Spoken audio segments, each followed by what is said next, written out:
and legends were involved. Bart Starr went to Max McGee, while Buck Buchanan was ever present. It's been a long time since these two teams have reached that level, but now they're on their way back. Kansas City is led by last season's leading rusher in the league, Christian Okoye, as well as the AFC Defensive Rookie of the Year, Derek Thomas. The Magic Man returns for Green Bay as Don Majkowski deals the Packers in. Magic paced the NFL in passing yardage last year and proved to be a miracle worker when the game was on the line. Also meeting once again two old friends, Lindy Infante and Marty Schottenheimer. NBC Sports presents the National Football League. Today, it's the Kansas City Chiefs versus the Green Bay Packers.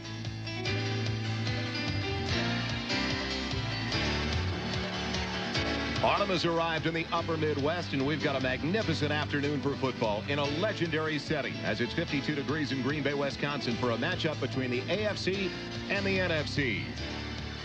Good afternoon, everybody, and welcome to Curly Lambeau Field. I'm Joel Meyers alongside Ahmad, Rashad, and there's a great deal of excitement in Green Bay this weekend. Ahmad, with the return of Don Majkowski as the Packers quarterback. There is reason to be excited because now that they have Majkowski back, they think that they can pick up where they left off last year, and that was with a lot of miracles performed by this man, Majkowski. The Magic is returned to Green Bay.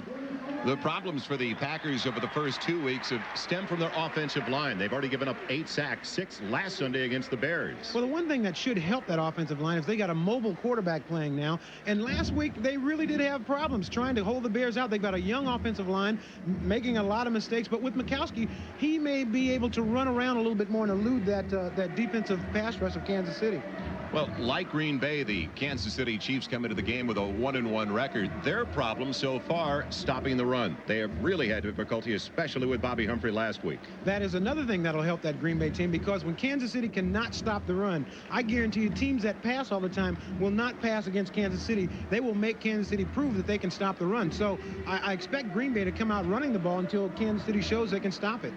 On the positive side for the Chiefs, Marty Schottenheimer told us yesterday their passing attack with Steve DeBerg coming off a career-best 395 yards last Monday night against Denver is way ahead of where they were last season. Steve DeBerg finally has a commitment made to him to be the starting quarterback, and he is taking advantage of that. He is a great student of the game. He's a guy that's a veteran. He's been around a long time, learned under some great coaches, and now all of a sudden it is his time. It's his hour, and he is making the most of that opportunity. Another thing that's going to make this game like a playoff game is we got two old coaches. You see them there shaking hands before the game. These guys know each other better than any two coaches in the league because they coached together at Cleveland. Lindy Infante was Marty Schottenheimer's offensive coordinator with the Cleveland Browns, as Ahmad had mentioned, in 1986 and 1987, when the Cleveland Browns, during that 2-season span, won more games than any other team in the AFC, taking 22. Nick Lowry has it teed up, ready to go as the Green Bay Packers won the toss and back deep. It'll be Carl Bland in his 7th year out of Virginia Union, and Vince Workman, 2nd-year man from Ohio State. It'll be Bland right at the goal line. Bland just activated this week and re-signed after he was cut earlier with flags down. The play is also down at the 22-yard line. So good special teams coverage by the Kansas City Chiefs. Usually when you see a flag like that, it's an illegal block against the return team. Will it go against Green Bay?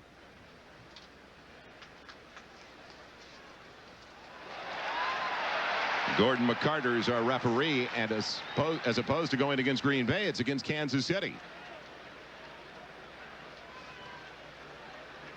So the Chiefs start the day with a mistake. And better field position now for Don Majkowski, possibly in the offensive unit.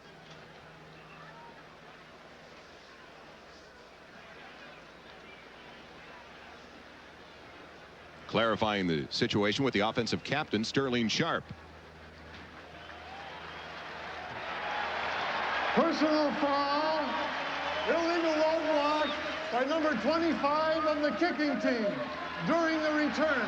15, first down. It's called on Danny Copeland. 15 more yards for Green Bay, all the way out to their own 37-yard line.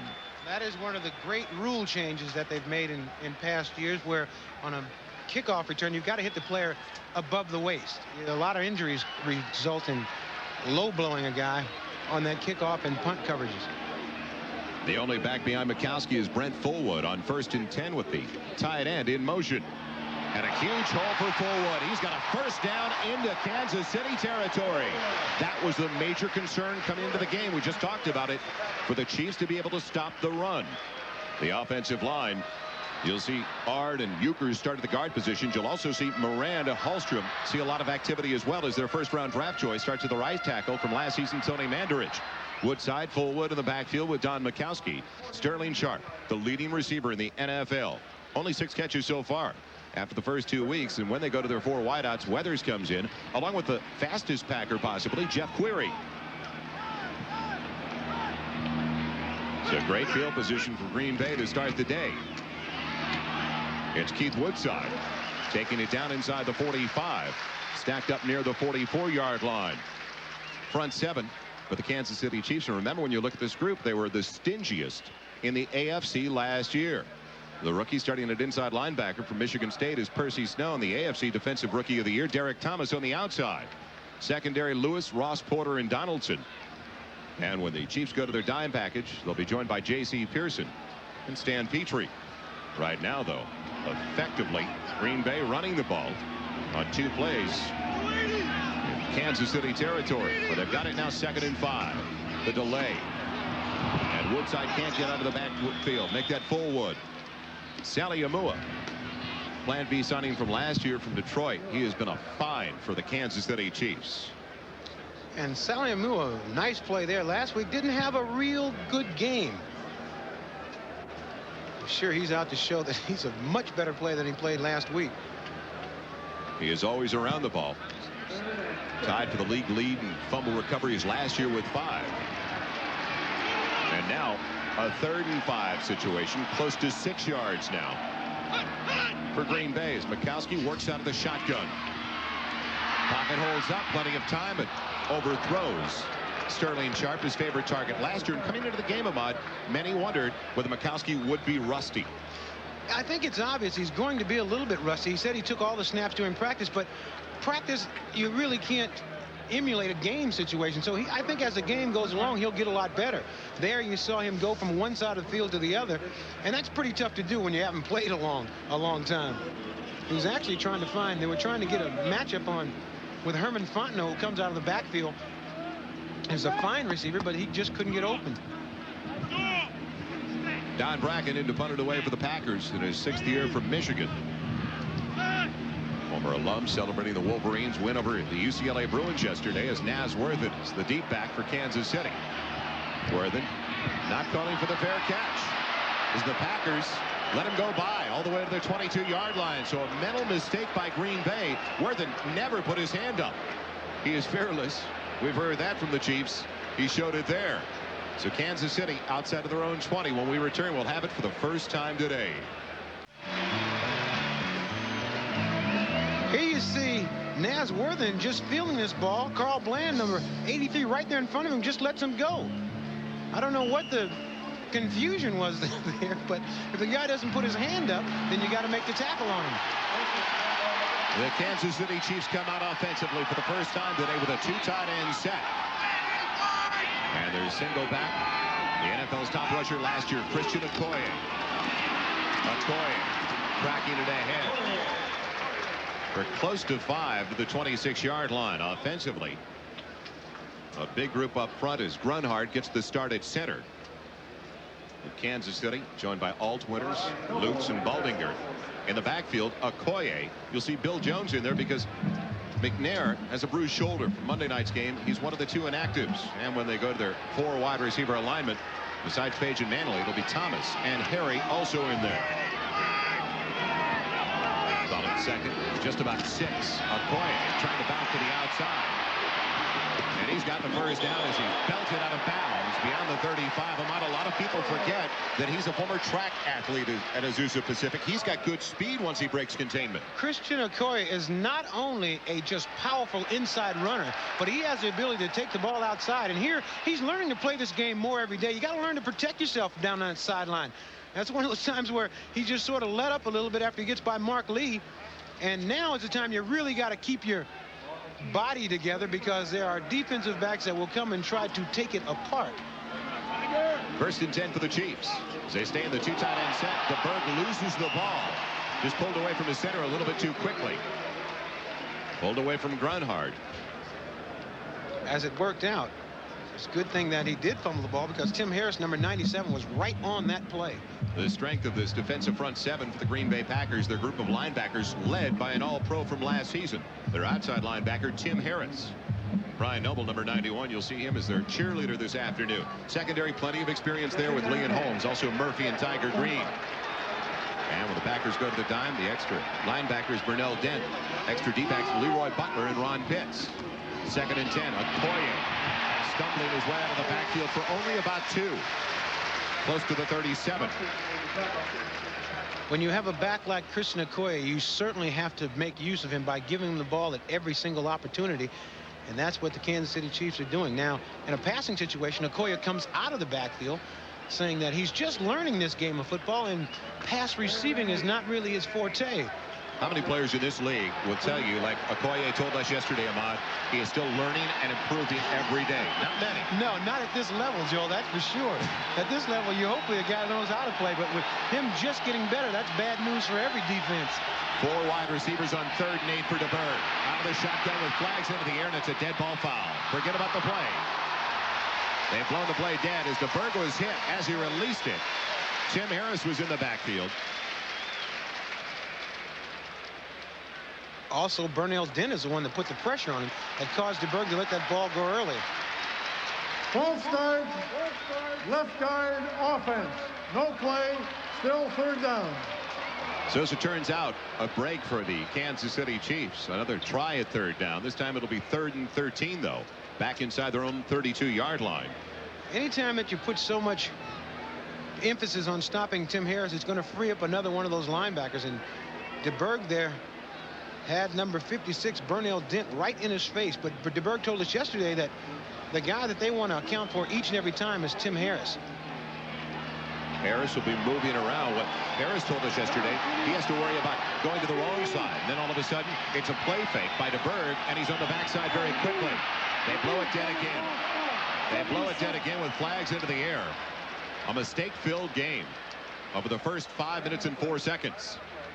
Delay of game, offense, 5 yards, still 3rd down.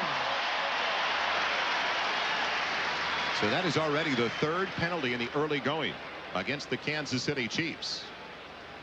These teams still, Marty Schottenheimer does not like it. He's a very fundamental coach and knows that mistakes are the thing that really separates winners from losing. And I'm certain that Marty is not happy with the way things are going so far this game. Marty Schottenheimer, one of the great teachers in this business, loves to coach.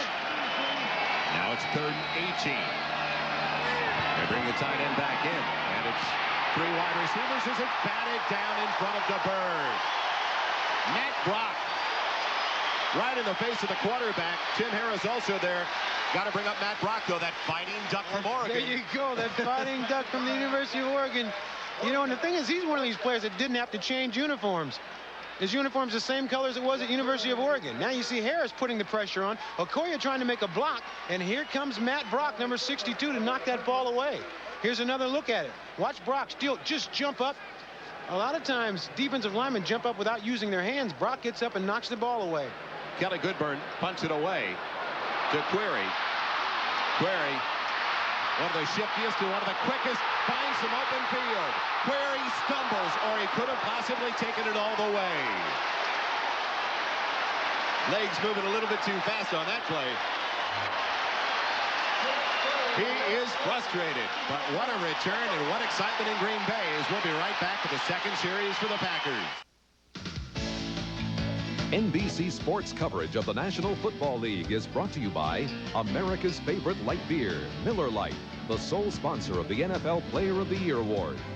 By Levi's 505, 506, and 540 jeans. And by Isuzu. For features, styling, and price, there's no comparison.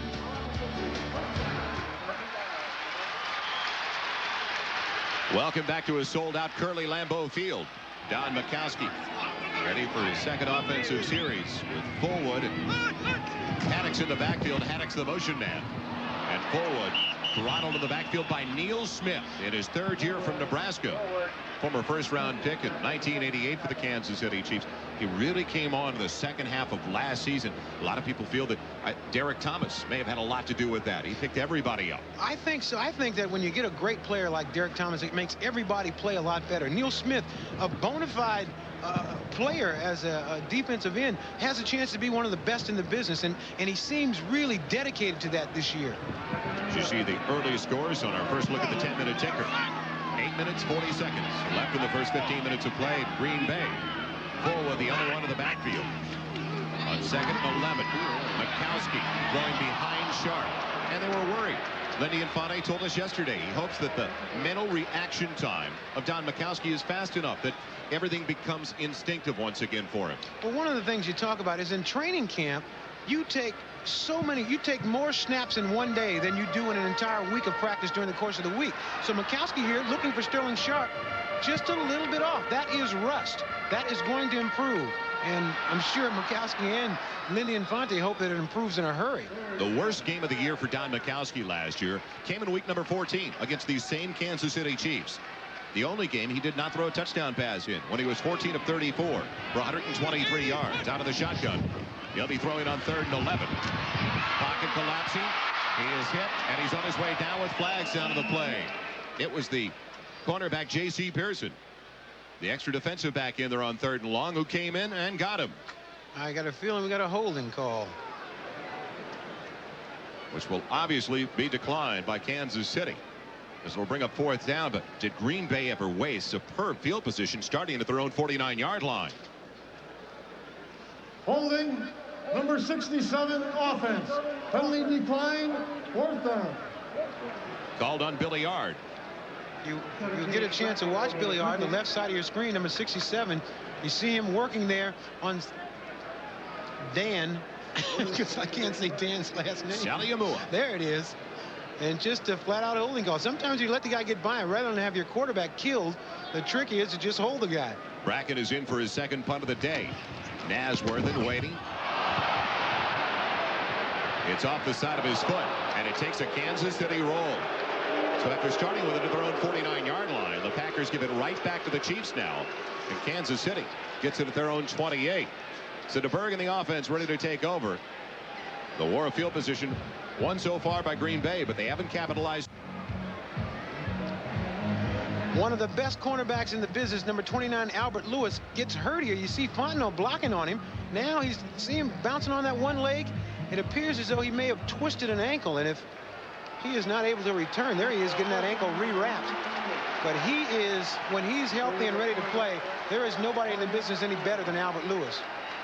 He is the Chiefs blocking specialist. He blocked one last week that set up a score in the Monday night matchup with Denver. 1st and 10 now for DeBerg in the offense at their own 28. Quick one to Stephon Page. He's got a 1st down. You're looking at the NFL's overall total offense leader. Started the day with 251 yards on 12 receptions. That's good for 12 yards. Stephon Page is a very crafty receiver with great hands, runs great routes. Here you see him just drive the cornerback off. Just a little stop pattern. Now here's where he's at his best when he starts to run with the ball. He picks up another 10 yards just on his running ability. That's 67 straight contests now for Page with at least one reception. Okoye trying to get to the outside. Okoye for close to 8. It was interesting when we talked to Christian yesterday. He said he wants to run behind his pads more, Ahmad, protect himself better, and deliver a blow. I think when you first start playing, you don't understand that you must protect yourself. I don't care how big you are, how strong you are. Watch this cut by Okoye. A great cut there. He cuts inside the hole and then starts to lower his shoulders. I think a year ago he was running maybe a little bit too much standing straight up and down, and now he's starting to get underneath those pads and punishing people as they try to tackle him. The Chiefs told us that linebackers have been pinching in, trying to cut off Okoye. as he stumbles and rolls through for the first down, maintaining his balance for a gain of 7 to the 45 of Green Bay. But last week at Denver, and it looks early this week against Green Bay, that the linebackers are closer to the line. They want to get him outside more often. That could be a mistake. Here you see Okoye taking the wide handoff. Now he has a chance to run this ball anywhere he wants to. He makes a great cut back inside and keeps his feet running. Nice turn there. That looked like just one of those drills that they run in training camp. But Okoye putting it to work in a game here. And the thing is that we mentioned earlier, Joe, he's just learning this game. That's the scary aspect of it all. 1st and 10 for Kansas City, the 45-yard line of Green Bay. Play action, which DeBerg does so well and has time as his receiver stumbled. He wanted Rob Thomas when he made his cut, Ahmad. He fell to the turf. He couldn't come out of that cut. The most important part of any route is to be able to burst out of your cut. He was wide open, ran the cornerback off, and as he turned around, he started to slip, and the ball was already thrown. A great pass by DeBerg. You see DeBerg deliver this ball, and Thomas is slipping now. He just can't come out of that cut to make that catch. Rob's father, Aaron, played with the New York Giants. Great to see him back in the lineup. He was carried off the field on Monday night on a stretcher after he took quite a shot. Great to see him back out there so quickly. 2nd and 10 now. The 6:06 left in the first quarter. No score thus far. DeBerg with pressure dumps it. And did he ever take a hit? Noble in the backfield, the inside linebacker. So pressure early and consistently from Green Bay. They are so concerned with stopping Tim Harris rushing from the outside, always keeping a man out there to check on Harris, that all of a sudden Noble comes right up the middle and puts the pressure on DeBerg. Watch number 91 standing up. Here he comes on the blitz. There's nobody on him. You have to make this play. There's nobody blocking you. There is no excuse for not making this sack, and Noble makes the play. There's a lot of times during the course of a football game that you have an opportunity to make the play, but great players make the play. Extra defensive back alignment in there is Darnell Dent. Is the only linebacker with Tim Harris. On 3rd and 10 for Kansas City at the Green Bay 45. Over the middle, Page has it. He's got the first down as he fumbles. Loose ball. I believe the Packers got it. They do. Green Bay recovers.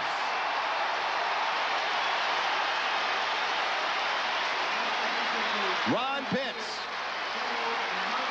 the former UCLA Bruin, the son of Packer great of years gone by, Elijah Pitts, coming up with a loose ball. Steve DeBerg with an excellent choice of receivers. Just a little slant pattern by Stephon Page. Catches it right in stride. Great throw. Now Stephon is on his way and just gets that ball stripped out of there. And the name Pitts has been heard quite a few times here in this arena, going back to his dad, Elijah Pitts. Nice play.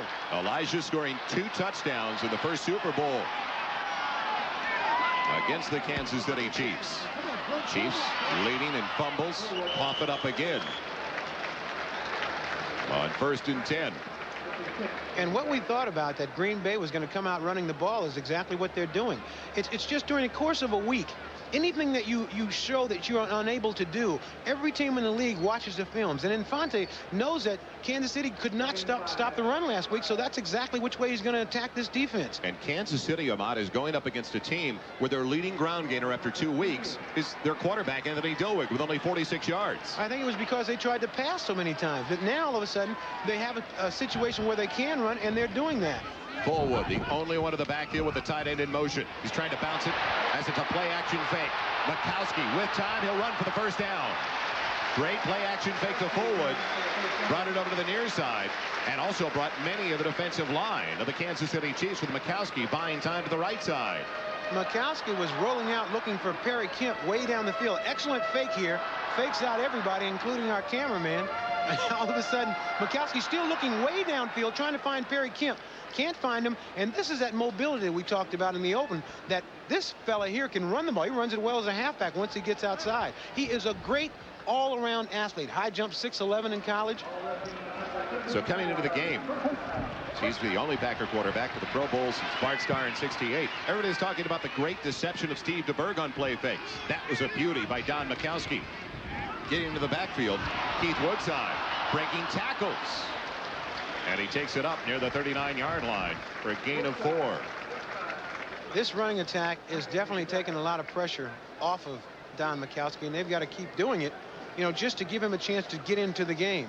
There's an interesting score. Chicago 3-zip over Minnesota. Strange that I would care about that score. Not at all. And I know that you're pulling for those Bears once again.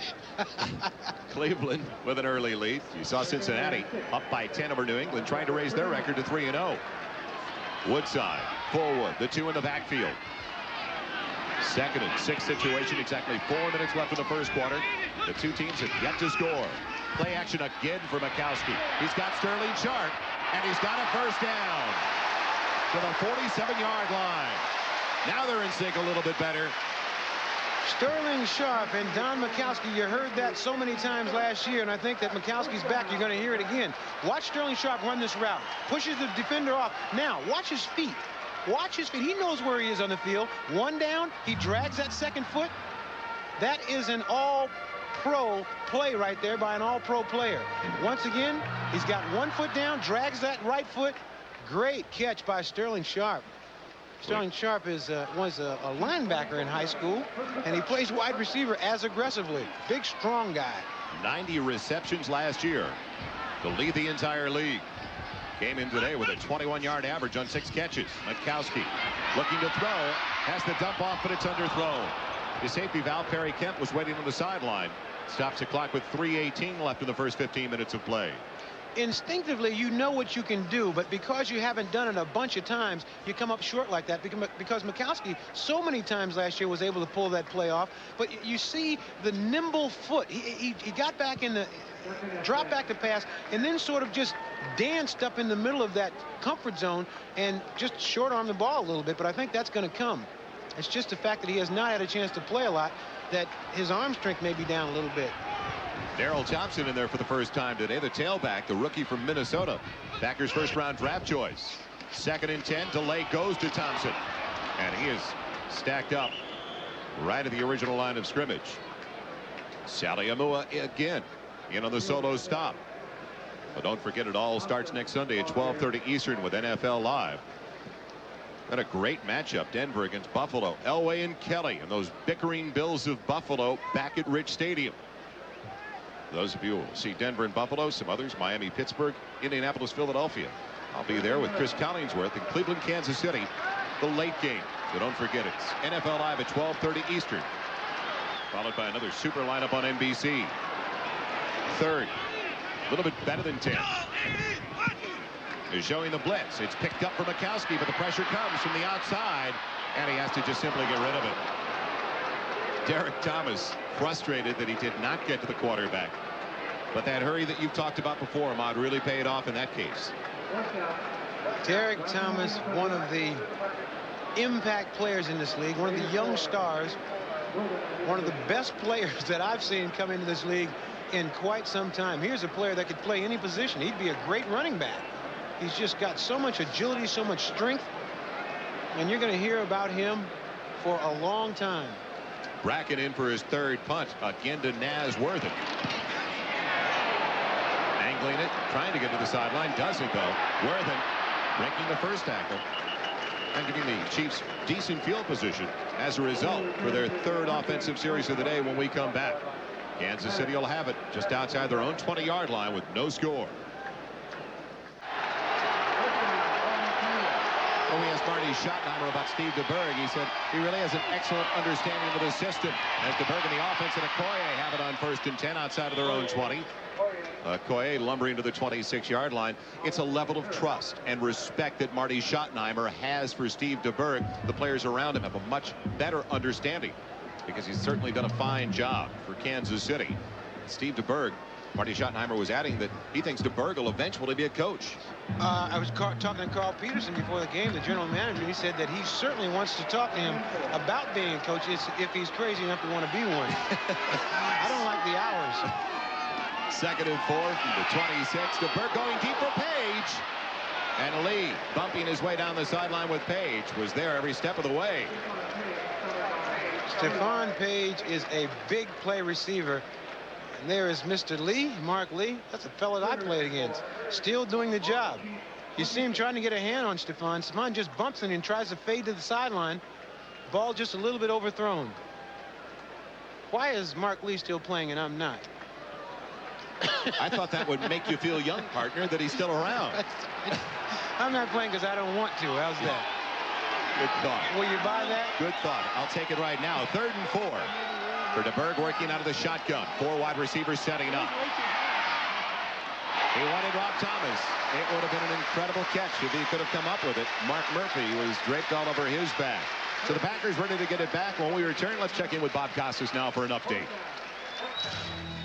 Joel, Cincinnati's all over New England at Riverfront. Everybody faked out by the play-action fake of Boomer Esiason. Up top to Eddie Brown, 42 yards, touchdown. Moments later, New England fumbles, Cincinnati recovers. Then they score on a Lee Johnson pass off a fake field goal to Rodney Holman. 17-0 Bengals in the first. Joel? Jeff Query waiting for the punt from Goodburn. Thank you, Bob. And Query at the 32. He almost broke the last one. Gets a good block and again takes himself down. Stumbling over his own 2 feet. Outside of the 40. To the 44-yard line. Query having a little bit of problem with those lines on the field. It looked like that one jumped up and grabbed his leg. This is a great returner, Query.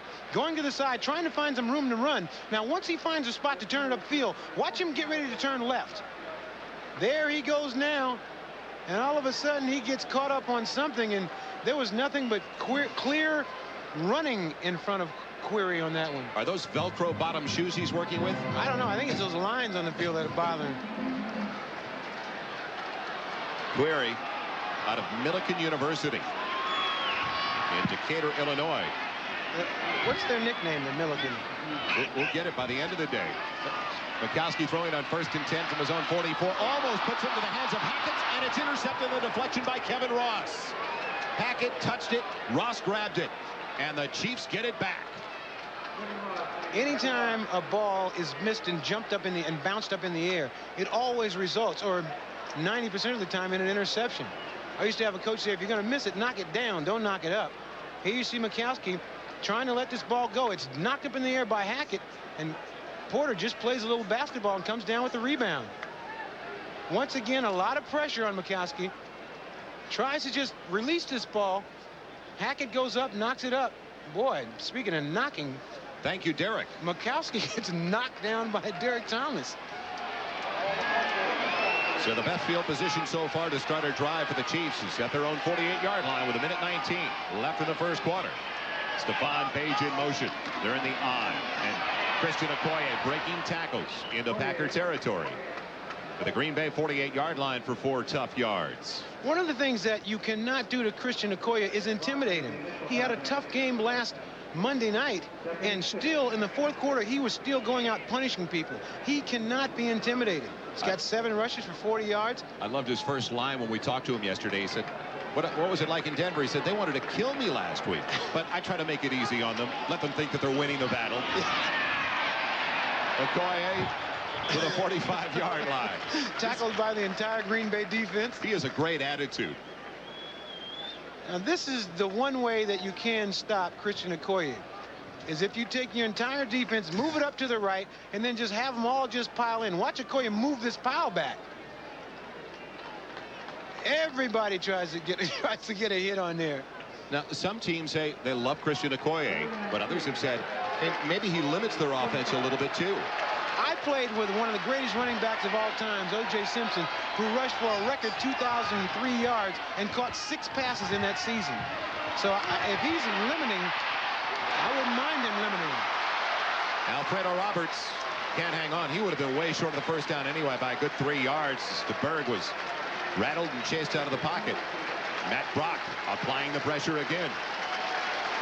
In a game like this, Joel, this back and forth jostling in the middle of the field, one big mistake is going to be a turning point. All of a sudden, neither team can do anything. One big play, and they've almost had it. Green Bay's almost had it with a couple of punt returns, but one big play, and Marty Schottenheimer knows that, and this game could turn around immediately. In his 4th year from Emporia State, and we'll get their nickname before the end of the day as well. Kelly Goodburn. I wonder if they play Millikan. Ready to punt it away to Jeff Query, and it's off the side of the foot of Goodburn. Does he ever get a break on the roll, though, as it goes out of bounds at the Green Bay 14-yard line on the final play of the first quarter. So it's right where we started, scoreless so far, as we get ready to return to Green Bay.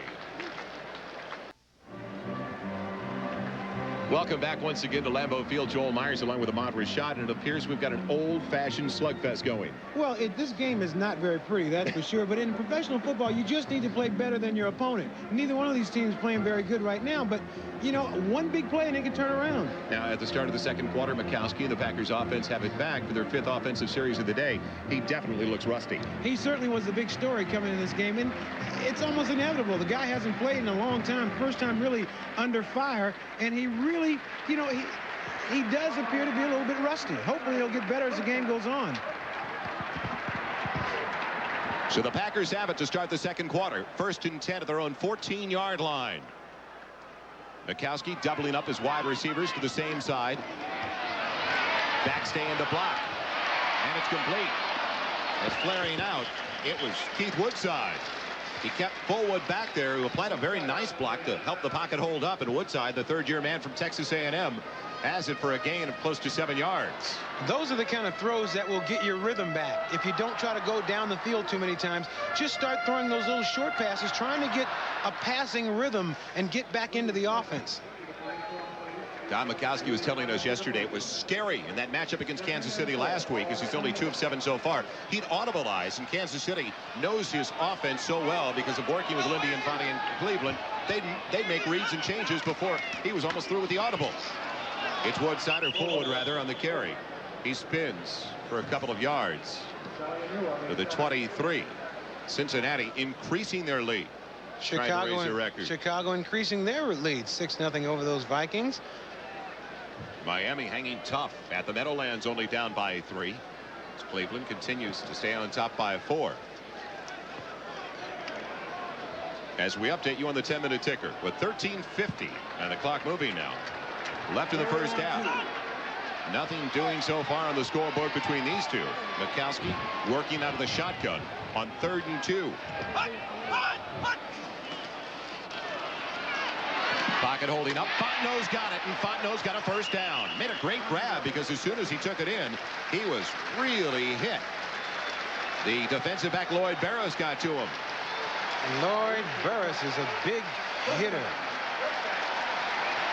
You know, when you catch a ball like that, you know you're going to get hit anyway. Here, Mikowski firing it right in there. Did a great job of holding on to the ball and getting that first down. Lindy Infante, the offensive coordinator for Marty Schottenheimer for 2 seasons in Cleveland. That's to be eerie for a quarterback when he makes changes at the line and the defense knows his call. Well, you know what? It doesn't really matter if they know what your call is. It comes down to execution. If you can run the play, it doesn't matter where, you know, for years Green Bay used to say, hey, we're running a sweep, stop us. Mikowski hit in the backfield with flags down to the play. He's sacked back at the 25-yard line by Jeff Donaldson. It almost goes back to that old theory of Chuck Noll. You knew he was going to trap on you, but you had to stop him because they were very precise about what they did. That's the truth. There's Jeff Donaldson filling in for a great player.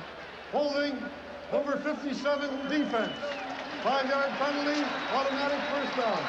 Duron Cherry, one of the great defensive backs in the league, not here today. He's got a knee injury, but I understand he's back practicing, and boy, when he gets well, they will have some depth. Chris Martin is called on that hold, which gives the Packers an automatic first down. Back to your point, I was talking to the president and general manager, Carl Peterson, before the game. Cherry is a month ahead of schedule. He will be eligible in week number 7, and Carl feels that he'll be able to play in week number 7 for the Kansas City Chiefs. Bad news for quarterbacks around the league. 1st and 10 for Mikowski. For his tight end West, he's got it, but he's only got a yard on the reception. That's a tough way to get a yard. Throw the ball 30 yards and gain 1. that's a tough one. Of course, you know, when you're a tight end, you're happy to get the ball anytime you can get it. But that's way under his average. You see, he averages 20 yards a catch. That'll bring that average down. Ed West is in his 7th year from Auburn. As maybe early, Ahmad, Mikowski is looking for the first one as opposed to the 2nd and 3rd options in his passing attack. I think he's just trying to get his rhythm. I think he's trying to just go to the short underneath receiver, trying to get some rhythm going. Fullwood and Woodside in the backfield. Straight and deep drop from Mikowski. And he goes to his back. Keith Woodside. It's complete to the 37. Woodside complaining. He was upset at the end of that play. Is that what he was doing? Or was he upset that he missed the lottery? A.C. Mikowski's throwing that same ball. The way you keep Derek Thomas off you is you make him play pass coverage. There's what he was complaining about, the late hit by Dino Hackett. That could have been a flag. Dino Hackett did come in late. 3rd and 4 on the 30. Chiefs have already had their share of penalties. They have picked up 4 already this afternoon. It's 3rd and 4. Chiefs putting extra men on the line, bringing the blitz, and going deep. Fontenot's there. He's got it. Mikowski beat the blitz. Herman Fontenot on the reception.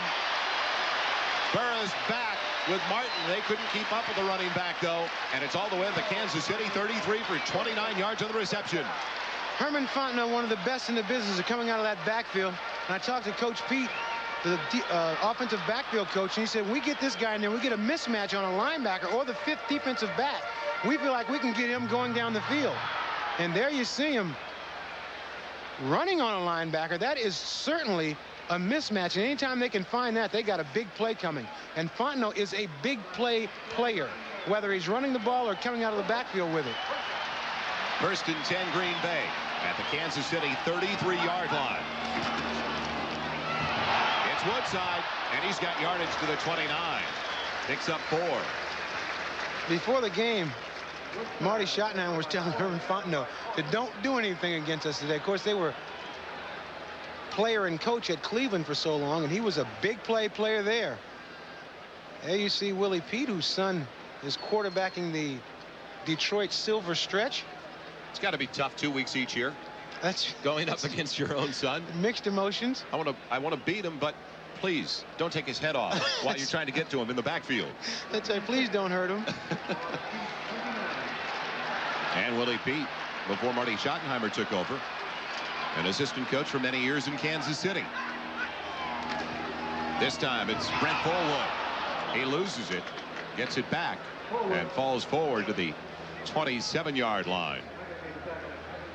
So 3 yards on the carry for Brent Fullwood, former first-round draft choice back in 1987 out of Auburn for the Packers. In this passing situation, Fullwood comes out. Herman Fontenot comes in, and he is the guy that they try to isolate. He's the one they want to work on a 3rd down situation. He's a guy that has to know a lot of things to play that position. You got to be able to read a defense, know where to take the ball. Willie Pete said he's one of the best at doing that. 8.5 minutes left in the first half. 3rd and 5 for Mikowski. There's Fontenot, and there's another Packer first down. Down to the 21-yard line. Once again, they know that Herman Fontenot is the guy that they're going to take the ball to, but they cannot stop him. Herman checks a defensive rush, then runs a little stop at him. He gets enough to get the first down, turns around, and keeps that drive going. It's so important to keep drives going by making catches like this. Those are the things that really give strength to your offense. And Fontenot, a guy I visited with the last couple of days, said that they've been holding back the last couple of weeks, but today he is going to get it together. 1st and 10 Green Bay, the 21 of Kansas City. Fullwood, Woodside once again to the backfield in the eye. 2 tight end set. And it's play action for Mikowski. Buying some time with some nifty footwork. Scrambling, and he takes it all the way down inside the 15 to the 14-yard line. So a good run by Mikowski of close to 8 yards. Don't forget tonight on NBC, 2 world premiere movies. First, 7 of your favorite TV comedy stars go off to camp together in Camp Cucamonga. Then Veronica Hamilton, Judd Hirsch, along with Lee Grant star, and She Said No. Powerful film that the critics have really praised. That's Camp Cucamonga, She Said No. Tonight on NBC. Joe, we mentioned earlier in the game about the problems that the Green Bay offensive line was having, and we also mentioned the fact that Mikowski being so nifty foot-wise, it really will alleviate that problem. Great nifty move, as you mentioned that word, by Brent Fullwood. This been away from a would-be tackler with flags down on the play. Fullwood inside the 12-yard line. Percy Snow, number 59, coming in and trying to unload on Fullwood. He makes a nice move. It goes against Green Bay. Percy Snow, Ahmad was just mentioning, the first-round draft choice from Michigan State. He is a load, a big one. 250 pounds, and that's a light. Holding Number 70, offense. 10 yards, repeat second down. Called it on the right guard, Keith Euchre, 7th year from Auburn. You see Euchre trying to work on An arm drag and a toss. That's right, trying to work on Neil Smith, and just, I mean, I guess if you can't block him, hold him. Neil Smith working with 2 sore wrists. He's wearing a little cast on his wrist because he's had a problem with it. He just hurt another one last Monday. So he said it does give him a problem sometime when he gets down in his stance. It is now 2nd and 13 back at the 24. Straight and deep drop for Mikowski and throws behind Sterling Sharp, his favorite target. It almost looks like he wants to go to Sharp so often. Maybe he's forcing it. Sterling Moss was their big play receiver before, and you got to get a guy like that involved in the game. Your Vikings are on the board. Those Vikings. When they're winning, they're your Vikings. Cleveland still with a 4-point margin as Washington has taken the lead over the Dallas Cowboys. And Phoenix, huge underdog at New Orleans, scoreless. Stan Petrie comes in along with J.C. Pearson. So the dime package in there now, the extra defensive backs for the Kansas City Chiefs on 3rd and 13. Pressure comes. Mikowski about to go down, and he does. Moss finally got him. Bill Moss. And Sally Amua again, though, in there. Dan was the one that grabbed a hold of him, kept him from going anywhere. 4th down, they have got to go for the field goal here because they got down inside the 20 and started going the other way. You see Mikowski, we talked about him being a very mobile quarterback. He steps up inside the rush, but watch Dan, let me try this one, Sally Amua. You'd love it. Grab a hold of him, and then Moss comes and finishes him off. Sally Amua, that's not so hard. Chris Jackie, who has 14 straight field goals to his credit dating back to last season, a Packer record. Going for a 46-yarder, and it's on its way and good. And the Packers finally on the board. As we have our first score of the day at Curly Lambeau Field. Make it 15 straight as he adds to his own record for this 70-year-old franchise. Following a 13-play, 57-yard drive that culminated in a 46-yard field goal by Chris Jackie. The Chiefs ready to get it back, but they'll get it back at their own 20. Jackie all boosted up after hitting his 15th straight field goal. Pushes it 7 yards into the end zone. And when we come back to Green Bay with 5:46 left in the first half, the Chiefs get it back at their own 20-yard line, trailing by 3. So an old-fashioned slugfest going on in a great old site in the upper Midwest. NBC Sports coverage of the National Football League is brought to you by today's truck, Chevrolet. Nobody's winning like the heartbeat of America. By United Airlines, serving over 200 cities in the U.S. and around the world. Come fly the friendly skies. And by Liberty Mutual. For your insurance and financial service needs, America believes in Liberty Mutual. Kansas City gets it back for their 5th series of the first half. Play action for Steve DeBerg as they're down by 3. And it's Emil Harry for a first down. Nice pattern over the middle. And a perfectly thrown pass by DeBerg. DeBerg is such an accurate quarterback and really in control. Emil Harry running a route from one side of the field where you just run away from defender. That's a great way to get open because there is no defender that can cover you all the way across the field. But during that last commercial, we got a chance to see Tim Harris do another one of the things that he does very well, and that's become a cheerleader. Barry Ward out of the backfield. Stopped after a couple of yards. They were rocking and rolling here in Green Bay while we were away, and Tim Harris was getting into it. Tim Harris gets this crowd excited to the sounds of Otis Day. Now, look, he's going, I can't hear you. He needs more noise. Tim Harris, I wonder if he gets a little extra something in his paycheck for cheerleading. Now, I know you weren't a yell leader during the basketball season at MacArthur Court in Eugene for the Fighting Ducks. Yes, I was. Quite a few times. Tim Harris, 2nd in NFL last season with 19.5 sacks, also 1st in terms of cheerleading. DeBerg with pressure from Harris, and it's off the hands of Thomas. Great pressure by Tim Harris. That's where that hurry pays off. Jerry Holmes defending on the play. I've always made the point that it's almost more important to get a hurry than it is to get a sack. You watch Tim Harris, number 97, just come bearing down, and DeBerg just gets rid of that ball. He also takes a lick, and Harris knows he's done his job. Now this catch here, just a little, you got to come up with those catches. You must catch that ball. Especially when your quarterback takes a beating in the process. It's now 3rd and 8. Just outside of the Chiefs' own 40-yard line with a little bit better than 4.5 minutes left in the first half. Flags out of the play, and it's complete. Pete Manley with room to work.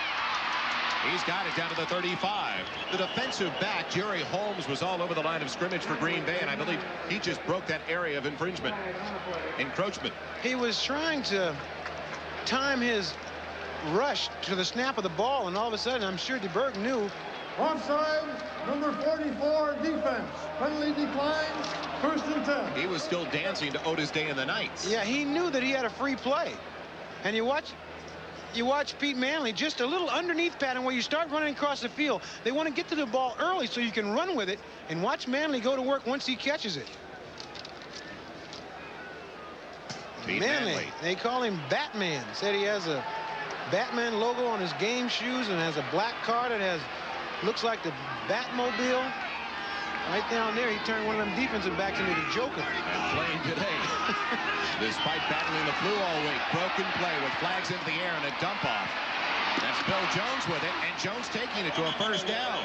But flags in the offensive backfield. And was there ever confusion in that offensive set? The play worked, though. They had to put that in. Mass confusion, it worked. Illegal shift. 2 men on offense moving and not resetting before the snap. We're not that far from Canada. A little Canadian influence there on that offensive play. Everybody moving. So on 1st down, it's a mark off of 5 yards.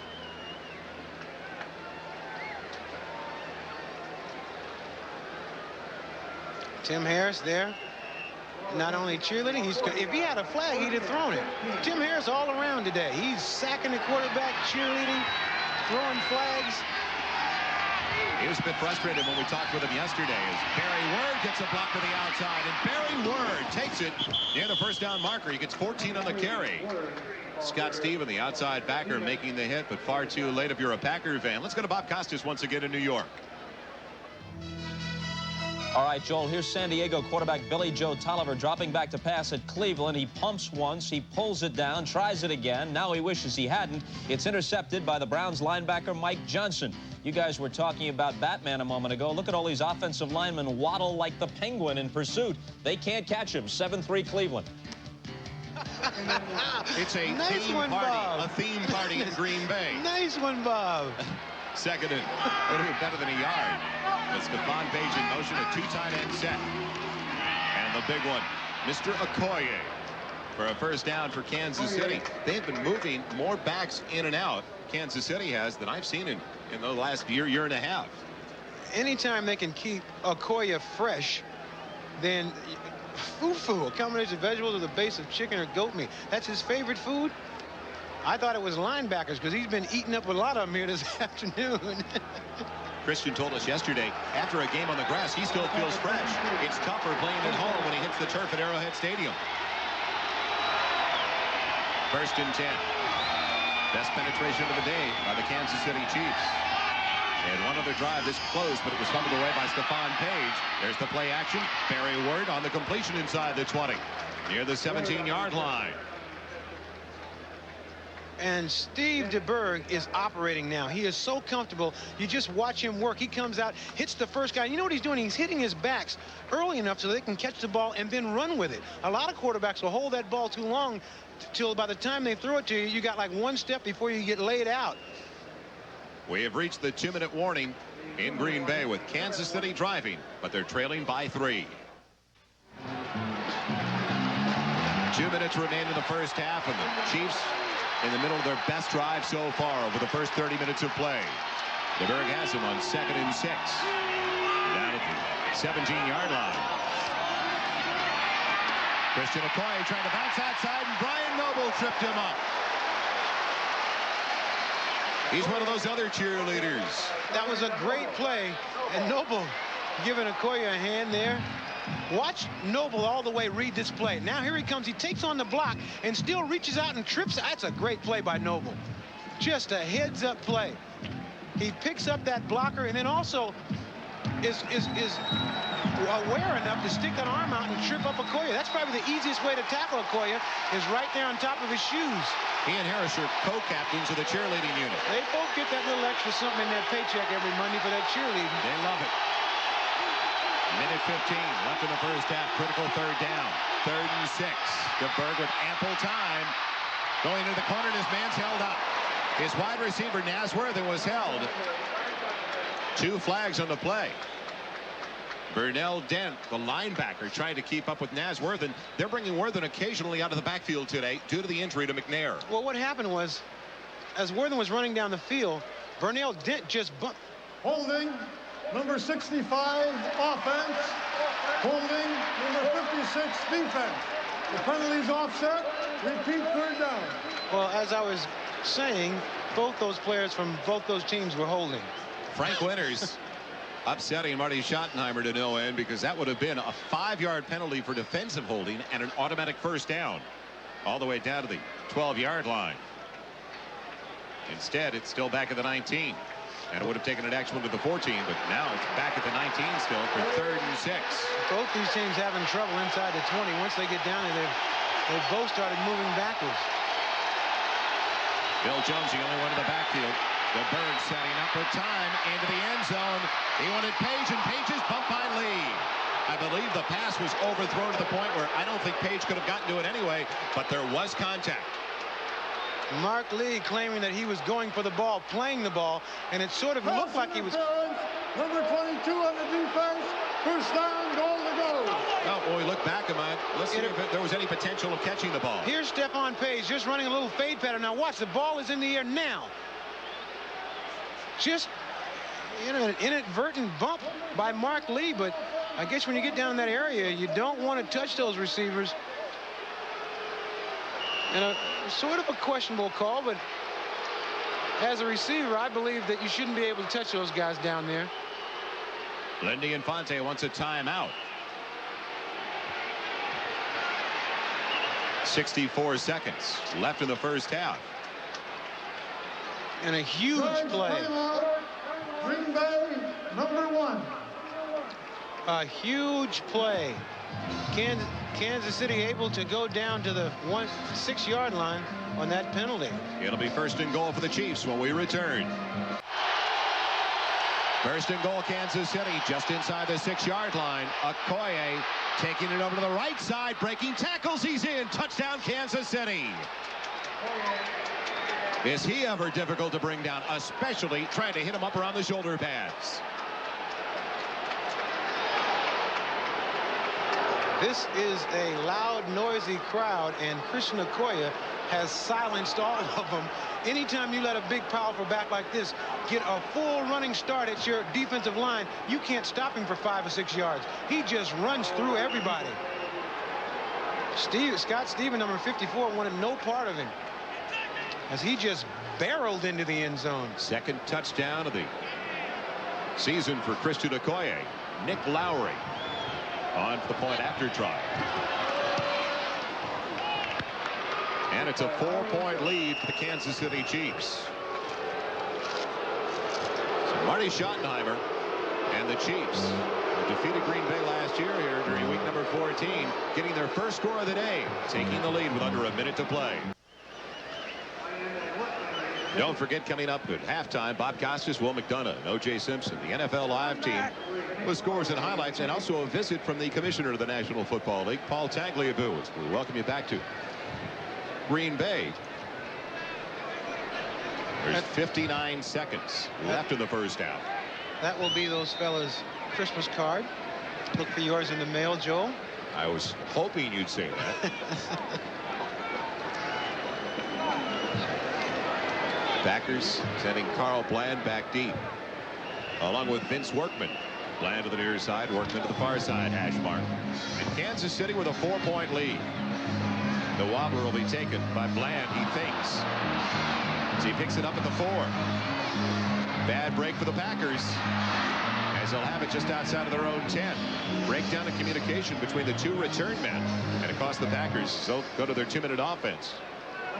Back inside their own 15. Well, if you missed NFL Live today, Will McDonough was reporting that Bobby Airbear is not part of a three-way trade from the New Orleans Saints. And O.J. Simpson reported that Bill Polian, the GM of the Buffalo Bills, is refusing further comment on those bickering Bills. I wonder if Ralph Wilson is going to cut or trade the general manager if he comments on it. I know he made that edict to the rest of the team. They need to just play. I mean, the way you get rid of all that stuff is just go out and play and win a football game. It's what Green Bay Packers are trying to do. Packers have it 1st and 10 of their own 13. 2 timeouts left. 53 seconds on the clock. Mikowski in trouble. And he will go down. Another sack for Kansas City. Derek Thomas. Derek Thomas, the sack master. He made a comment earlier that the 80s was for LT, meaning Lawrence Taylor, and the 90s are for DT, meaning Derek Thomas. Derek Thomas, a Pro Bowler, AFC Defensive Rookie of the Year last year. As Green Bay calls it timeout. Derek Thomas is at his best. There is nobody that can block him man-to-man, not even 2 people. Bringing back memories of Bobby Bell for Kansas City fans. Yesterday, Packer quarterback Don Mikowski told us there's one thing that he would look for on every play, and that's Derek Thomas. He needs to find out where Derek Thomas is, especially if he's on the left, and that's Mikowski's blind side. Well, he found out where he was the last play. He was right on top of him. 7 of 13, the total of 66 yards.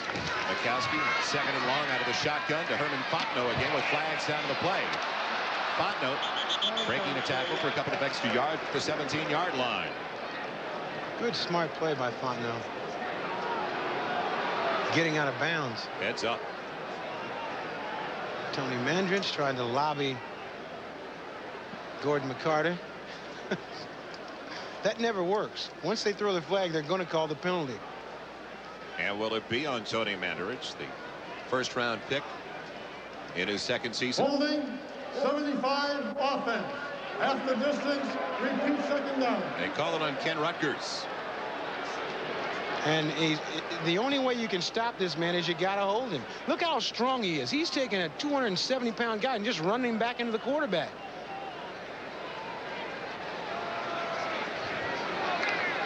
So Derek Thomas with a sack. And on the very next play, he draws a holding call against Rutgers. Woodside, Fontenot in the backfield. 38 seconds remaining. 2 timeouts left for Green Bay as Kansas City also has 2 left. And flags are down on the play. Was it delay of game? Delay of game, offense, half the distance, still 2nd down. Well, Kansas City had their problems with the penalty flags in the first 15 minutes of play, and now Green Bay is making up for it in the second 15. It's all the way back outside of their own 2-yard line. But it'll still be 2nd down. That's the 4th penalty on the Packers for a total of 31 yards and assessments. And now all of a sudden, Kansas City ought to start thinking about using their 2 timeouts. To try to maintain that field position, because they could certainly, with a guy like Nick Lowry, exactly, you're always in range. Mikowski in the quarterback draw. Just trying to find some breathing room, and he does so. She's spun down by Burris near the 14-yard line. Now does Kansas City use the timeout? Timeout. Kansas City, number 2. Smart move by Marty Schottenheimer with 29 seconds left in the first half. And a long 3rd down coming up. Kansas City still with 1 timeout left as Green Bay gets ready for a 3rd and 10. One of the very best coaches in the NFL. Ahmad, you mentioned earlier, one of the best teachers. And it was a pleasure talking once again with Marty Schottenheimer for a good length of time yesterday. He's got a great deal of confidence and respect for the unit he's working with. 3rd and 10 at the 14-yard line of the Packers. Movement and a free down. Derek Thomas jumped off on the opposite side. And the pass is behind Perry Kemp. But a free down is Derek Thomas. Just anticipated that snap count too much. There is nothing you can really do when you have a player like Derek Thomas, who is so quick. He just gets, it's a great job by Mikowski. Mikowski pulled him off with the hard count. I guarantee you he'll be lining up ready to come again this next play. Frustration for the young man that was the first Chief outside linebacker to earn the honor of a Pro Bowl spot, a starting Pro Bowl spot, since Bobby Bell way back in 1973. Derek Thomas, one of my favorite players in the National Football League. Just a pleasure to be around. 25 seconds left. Do they get the first down? I believe so, yes, to the 25-yard line. Fontenot stretching out, got it by 1 yard. Now the Packers still have 2 timeouts remaining, but they have yet to utilize either.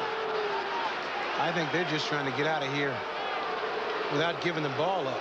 That's exactly where Sterling Sharp is already headed to the locker room. It is rare when the Packers head to the intermission with boos in the background here at Lambeau Field, but that is the situation.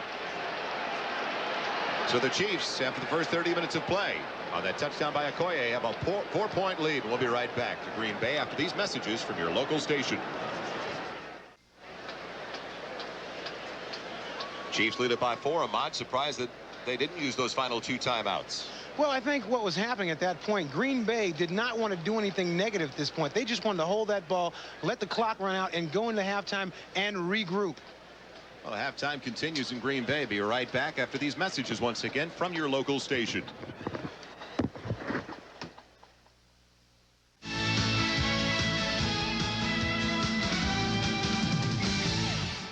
Okay, we resume now at halftime, and as promised, here's Commissioner Paul Tagliabue in the studio with us. We left off at the end of the pregame show talking about instant replay, and one point is that obviously there are big differences from game to game in the amount of available equipment. Does that concern you? It doesn't concern me, I guess, for 2 reasons. Number one, the 2 teams are playing with the same amount of equipment in the game. And number 2, with our 2-minute limit this year for reviewing the video, no one's going to get 8 or 9 or 10 camera angles anyway. So we're basically going to be looking at roughly the same number of camera angles in each game. Now, what about in a very big game, very big late-season game with that 2-minute rule in effect? And if after the 2 minutes have gone by, just for the purpose of enlightening the audience, the network covering the game comes up with what is now the definitive replay, and it clearly overrules the call that has just stood or should have, and you don't have the capability because of the 2-minute rule. Well, the coaches said, you know, that we should strike a balance, and everyone felt we should strike a balance between having the game move along. As you know, the rule is that the replay has to be clear and indisputable. And if you can't make that judgment within 2 minutes, the consensus among the coaches and the teams was that we should go back to the field and play. Will? Paul, let's jump to a couple of issues you're going to have to deal with, I think, here shortly. How about Eric Dickerson? When do you anticipate making a decision with what's going to happen to him? I think probably sometime this week I'll get back to Eric and to the Colts with some indication of what I think they should do and whether there's anything I can do about it, frankly. How about Clarence Kay? I think you've got some kind of an idea of what you might do with his situation. Well, Clarence, you know, was arrested for speeding, and I think I've seen enough now to convince me that Clarence should be permitted to play for the Broncos, and I have informed the Broncos of that recently. There's some feeling in the league. You got an important meeting coming up Tuesday where the owners are going to come in to vote on a practice squad. Some of the owners think that this might be the first step towards a new collective bargaining agreement with the players. How do you feel? Well, I don't see it quite so globally. I think it's important for 2 reasons. Number one, it's responsive to what the coaches and the football people want. They wanted these practice players, and I think management has an obligation to be responsive when it could affect the product. Number 2, I think it is significant that for the first time, representatives of the teams and the players have gotten together, they've listened to each other carefully, they've gotten off their positions and moved toward a middle ground and reached an agreement. That, I think, is significant. Finishing up where we started, is it fair to say that replay coming into this season was again hanging by a thread? It seemed a couple of years ago it was sustained almost as a personal tip of the hat to Pete Rozelle. Then you had to step in and lobby again this time. Is it always on the brink? Well, I think in this league there will always be some people who will oppose instant replay, but this year with the changes we made, maybe we'll have a stronger consensus at the end of the year. It's going to be interesting to see. I wish we had more time, but we thank Commissioner Paul Tagliabue for stopping by. Will McDonough, O.J. Simpson, and I will be back as halftime continues in a moment.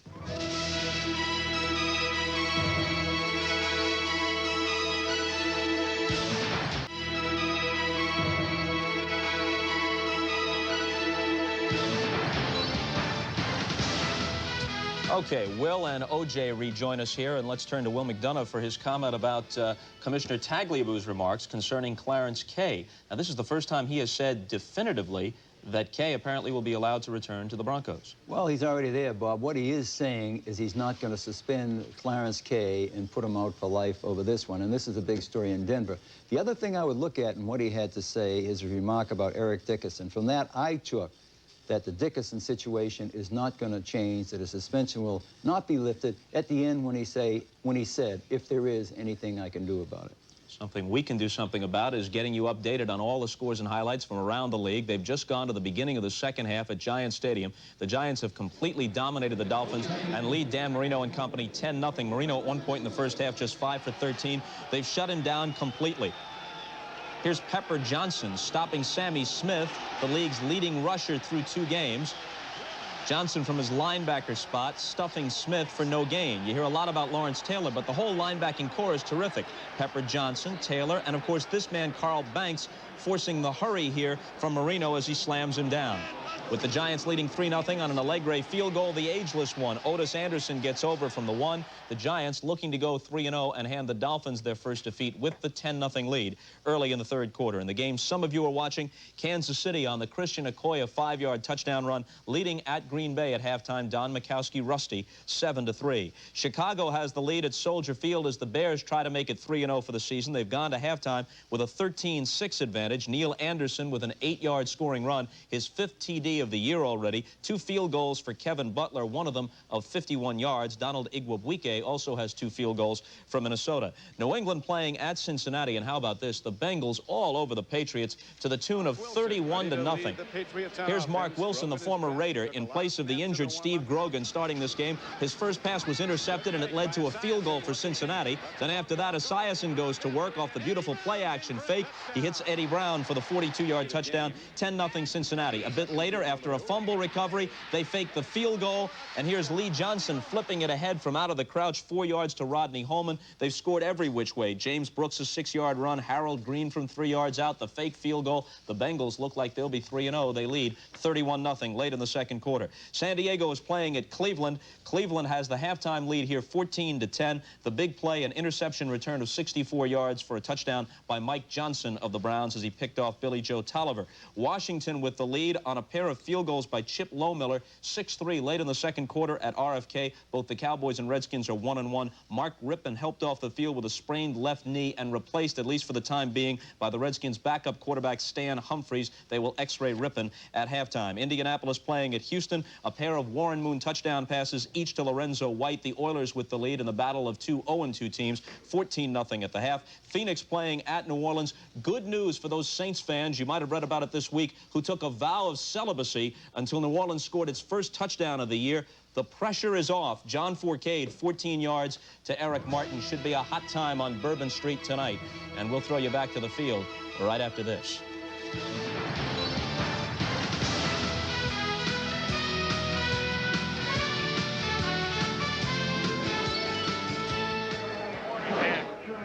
It is a magnificent fall autumn afternoon in Green Bay, Wisconsin, and welcome back to Lambeau Field.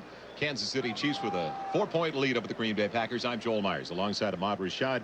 And in the second quarter, it appeared, Ahmad, that Kansas City was starting to gain momentum in the trenches. They were playing a little bit better, but, Joel, it's one of those strange things about professional football. It's really not so much how well you play, as long as you play better than the other team, because both of these teams are not playing very well at all. We talked about it very early in the telecast. It'd be interesting to see how rusty Don Majkowski was, and over the first 30 minutes, he appeared to be off, especially with his timing. I was surprised that they didn't go to the run a little bit more. I see that he started trying to throw little short passes, trying to get his rhythm going, but the way you take the pressure off the quarterback is you got to start running the ball and try to run against that Kansas City defense. And that Kansas City offense really did start to run the ball. We saw that touchdown by Christian Okoye. Christian Okoye, the Nigerian nightmare, re-emerged here today. Watch him take this run, number 35 going to his right. Now watch number 54 from Green Bay, a linebacker that's supposed to be taking him head on. Here he comes.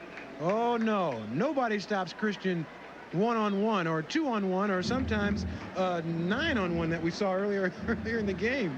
head on a contradiction of terms when you're talking about Scott Stephen in that instance with Christian Okoye. Keys now to the second half for both Kansas City and Green Bay. I think Green Bay obviously has got to run the ball. They've got to start establishing things, and they've got to stop self-destructing when they get down inside the 20. A couple of times they got in there, then they started going backwards. And in terms of Kansas City, I think that Kansas City is just starting to warm up, and I think we're going to see them come to life in the second half. Kansas City, I agree with you, really started to show some rhythm offensively over the final 15 minutes of that first half. And let's look at those first half numbers. Yeah, they're basically pretty even. You look at yards rushing 66 to 61, yards passing 75 to 73, and it's all basically pretty even. We got a possession thing that is a little bit, the Packers leading the Chiefs by a little bit, but the score is 7-3. Naz Worthen from his own goal line weaving his way with flags on the play out to the 22-yard line. So Gordon McCarter, the referee today, has had a very busy day.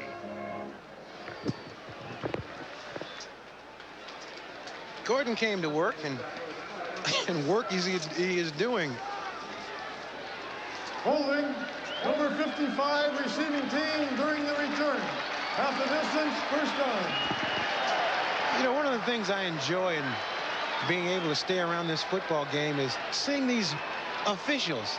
You know, if you play a lot of years, you become pretty good friends with these guys, and it's great to see these guys, you know, every single week. Gordon McCarter, geez, I go back a long ways with him. And I was told you worked them to the maximum as a player. You're a classic politician. They're nice guys. And they always receive Christmas gifts from you. It's back inside the 10. The Kansas City operates at their own 9-yard line. There's the Nigerian nightmare. He's got a first down, and he's still on his feet down the sideline. Christian Okoye bumped out at the 26. He did most of the bumping, though. Mark Lee, that was a nightmare for Mark Lee. You will see Christian Okoye take off the right side. There's Christian, 35. Now, Mark Lee has got to let the receiver go and come up and make the tackle. That is not fun. He does not make the tackle either. Christian Okoye down the sideline. Number 72, David Lutz, really sealed off that inside linebacker and made the opportunity available. Two tight end set. Okoye stays in the backfield. That's his longest run of the entire season. As Okoye bounces outside again. And a flag goes down to the play as Okoye was already ruled down. No fumble on the play. Okoye close to the 33. Now, was it a hold on Kansas City? Yes.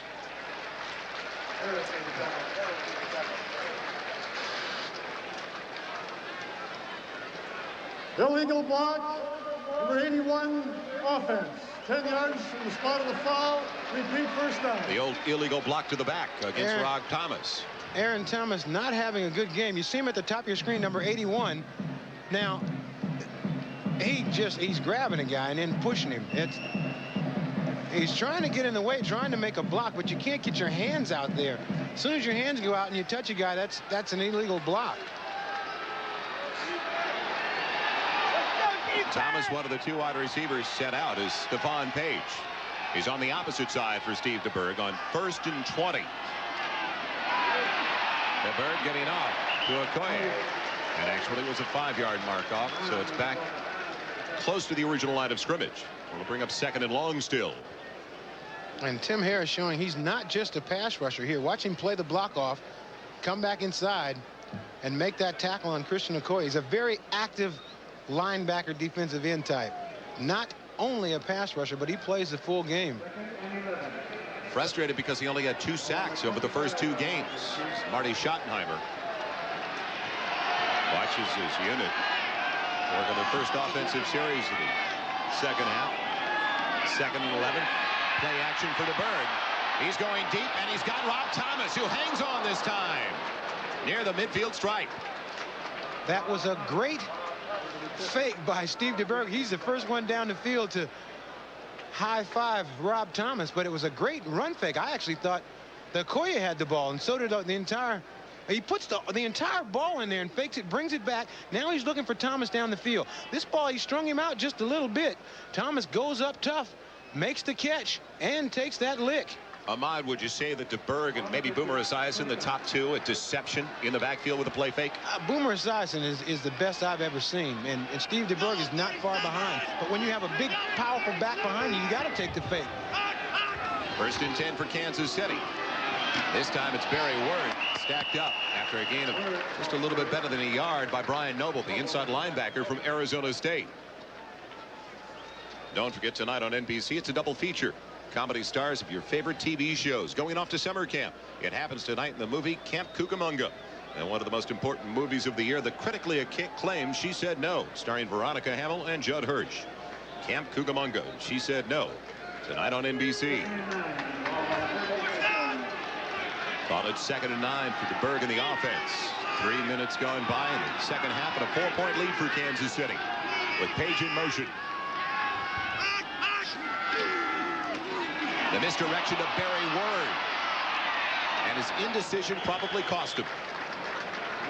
I thought he was going to take it out towards the sideline. I think he wanted to go out towards the sideline, but there was 2 players out there. He made the right cut. Let's check now the Hurts 10-minute ticker.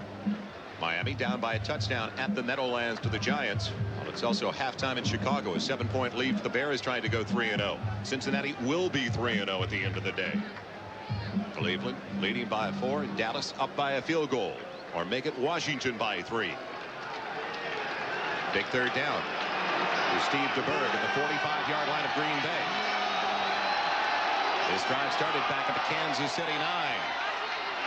Movement. DeBerg got him offside. They made contact, but were they drawn off? Yeah, they were drawn off by his count, by his signal count. Tiger Green was halfway in the backfield. Number 23 from Green Bay. Encroachment, 23 on the offense. 5 yards, still 3rd down. Tiger Green in there playing like a tiger. You watch the right side of your screen. He comes up on the line to try to blitz. Watch the right side of your screen. He'll just come sliding through. There's the blitz. There's no way he can get back. He was almost to DeBerg by the time the ball was snapped. DeBerg, you're not able, as a quarterback, you're not able to do anything to try to draw the guy off, but with just a hard count, a lot of times you can catch those defensive backs up there getting just a little bit antsy. Lindy Infante told us yesterday as Steve DeBerg gets ready to come back out on 3rd and less than a yard that his defensive unit, with the exception of Tim Harris, really doesn't have that many big playmakers. They have to stay within themselves. They can't take a lot of chances. And that's true. They play very well as a team. I mean, they just can't freelance out there. They got to play very well as a team. And as a team, they're going to have to stop Christian Okoye. I don't think there's any, there won't be any fake here. Alfredo Roberts goes in motion on 3rd and inches. Okoye's got it. He's got the 1st down and then some, still on his feet. Gang tackling Okoye with flags down on the play. Out of the defensive backfield. 5 on the carry for Okoye. And a hold on Kansas City to negate that good run. And these are the kinds of mistakes. Holding, number 82, offense, 10 yards, repeat 3rd down. These are the kind of mistakes that will really drive a coach crazy. This is such an important play to keep the drive going, to keep the momentum going. You see Dana Whitaker, the top of your screen, number 82, just trying to push out, and now he's got a piece of his jersey. I guess when you hold, you got to let go when the guy breaks away from you. But just as the defender started to pull away, Whitaker still had the piece of his jersey. So now it's 3rd and 10. Back in Chiefs territory. And DeBerg has to work out of the shotgun with 4 wide receivers, 2 to each side. Here comes Tim Harris. DeBerg unloads, though. Rob Thomas has it, and he's got the 1st down for Kansas City. He's down to the 36 of the Packers. Rob Thomas working very well against Jerry Holmes. Jerry Holmes just cannot handle him on those inside routes. And Rob Thomas coming off a concussion just last week. I've had some of those in my playing career, and a lot of times your vision is a little off. Your timing is just not quite there. But he's come along very well. Dropped a couple of balls early in the game, but now he is back to where he normally is, a sure-fingered receiver. 1st and 10 at the 36. Okoye, gang tackled after a gain of about a yard. He should have been stopped 2 or 3 yards for a 2 or 3 yard loss, and he still carried players to the line of scrimmage. Christian Okoye says, I am getting better every day, man. He's wearing lineman pads. He wears larger than normal pads for a running back. Oh my God. He loves that goat meat. The breakfast of champions, I guess. 9 minutes and 10 seconds left in the third quarter. They're showing the blitz on the outside. DeBerg goes to the opposite side, and it's complete to Emil Harry. Good look by DeBerg, because they were bringing Mark Murphy on the far side of the field. A great pickup block by Christian Okoye, too. I mean, Mark Murphy came from the top of the from the right side, and Christian Okoye in there on a passing down just stopped him dead in his tracks. So Christian blocking very well and running the ball very well. The only time anybody has said anything about a negative is him receiving the ball, but I think I put that to rest when I told you that O.J. Simpson caught 6 passes one year, the year that he set the National Football League rushing record. O.J. got, or rather Christian last Monday night got hit in the face with a pass. He says, I turned around, that thing was in my eyes before I could get my hands up. I saw O.J. do that before. 3rd and 3. Play action to Burke and run it for the first time if he wants to. Instead, he goes for Emil Harry. First down, Kansas City, inside the 22. Joel, I will tell you what makes this fake. Not only the fact that DeBerg is putting the ball into the runner's stomach, but just look at who the runner is. You know that, 80% of the time they're giving the ball to this guy. You must go up and try to stop him. That's what helps the faking. Now all of a sudden DeBerg comes out, and this is a great throw on the run, right on the money there. It really helps to have, a great running attack that helps your pay faking. There's the same play, except he hands him the ball this time. And Okoye gets 3 to the 19-yard line. I thought it was interesting. We talked for a long time yesterday with Steve DeBerg, and he had mentioned that this is the most comfortable that he has ever been in his career. He's got a great supporting cast like Okoye. There's no doubt about that. But he's not looking over his shoulder anymore, Ahmad, wondering who's about to take his job. Well, that's what I told him in the meeting. I said, I just watch him play. He has so much more confidence. He's finally gotten to it on a team that they have made a commitment to him that he is the quarterback. So he said maybe next year they might draft the #1, but I'm enjoying my time in the sun. 2nd and 7. DeBerg going for his man, and it's knocked down away from Stephon Page by Mark Lee. It looked like Mark Lee grabbed a piece of his jersey on the way going by.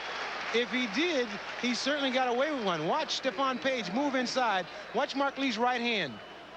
Huh? Was that a little pull? If it was tearaway, he'd have a piece of it in his hand still. That's right. Well, they're even now. He got a bad call earlier, and they let this one go. But I guess he showed right now why he's still playing. 11th year in the league. He's got 31 career interceptions. So now 3rd and long.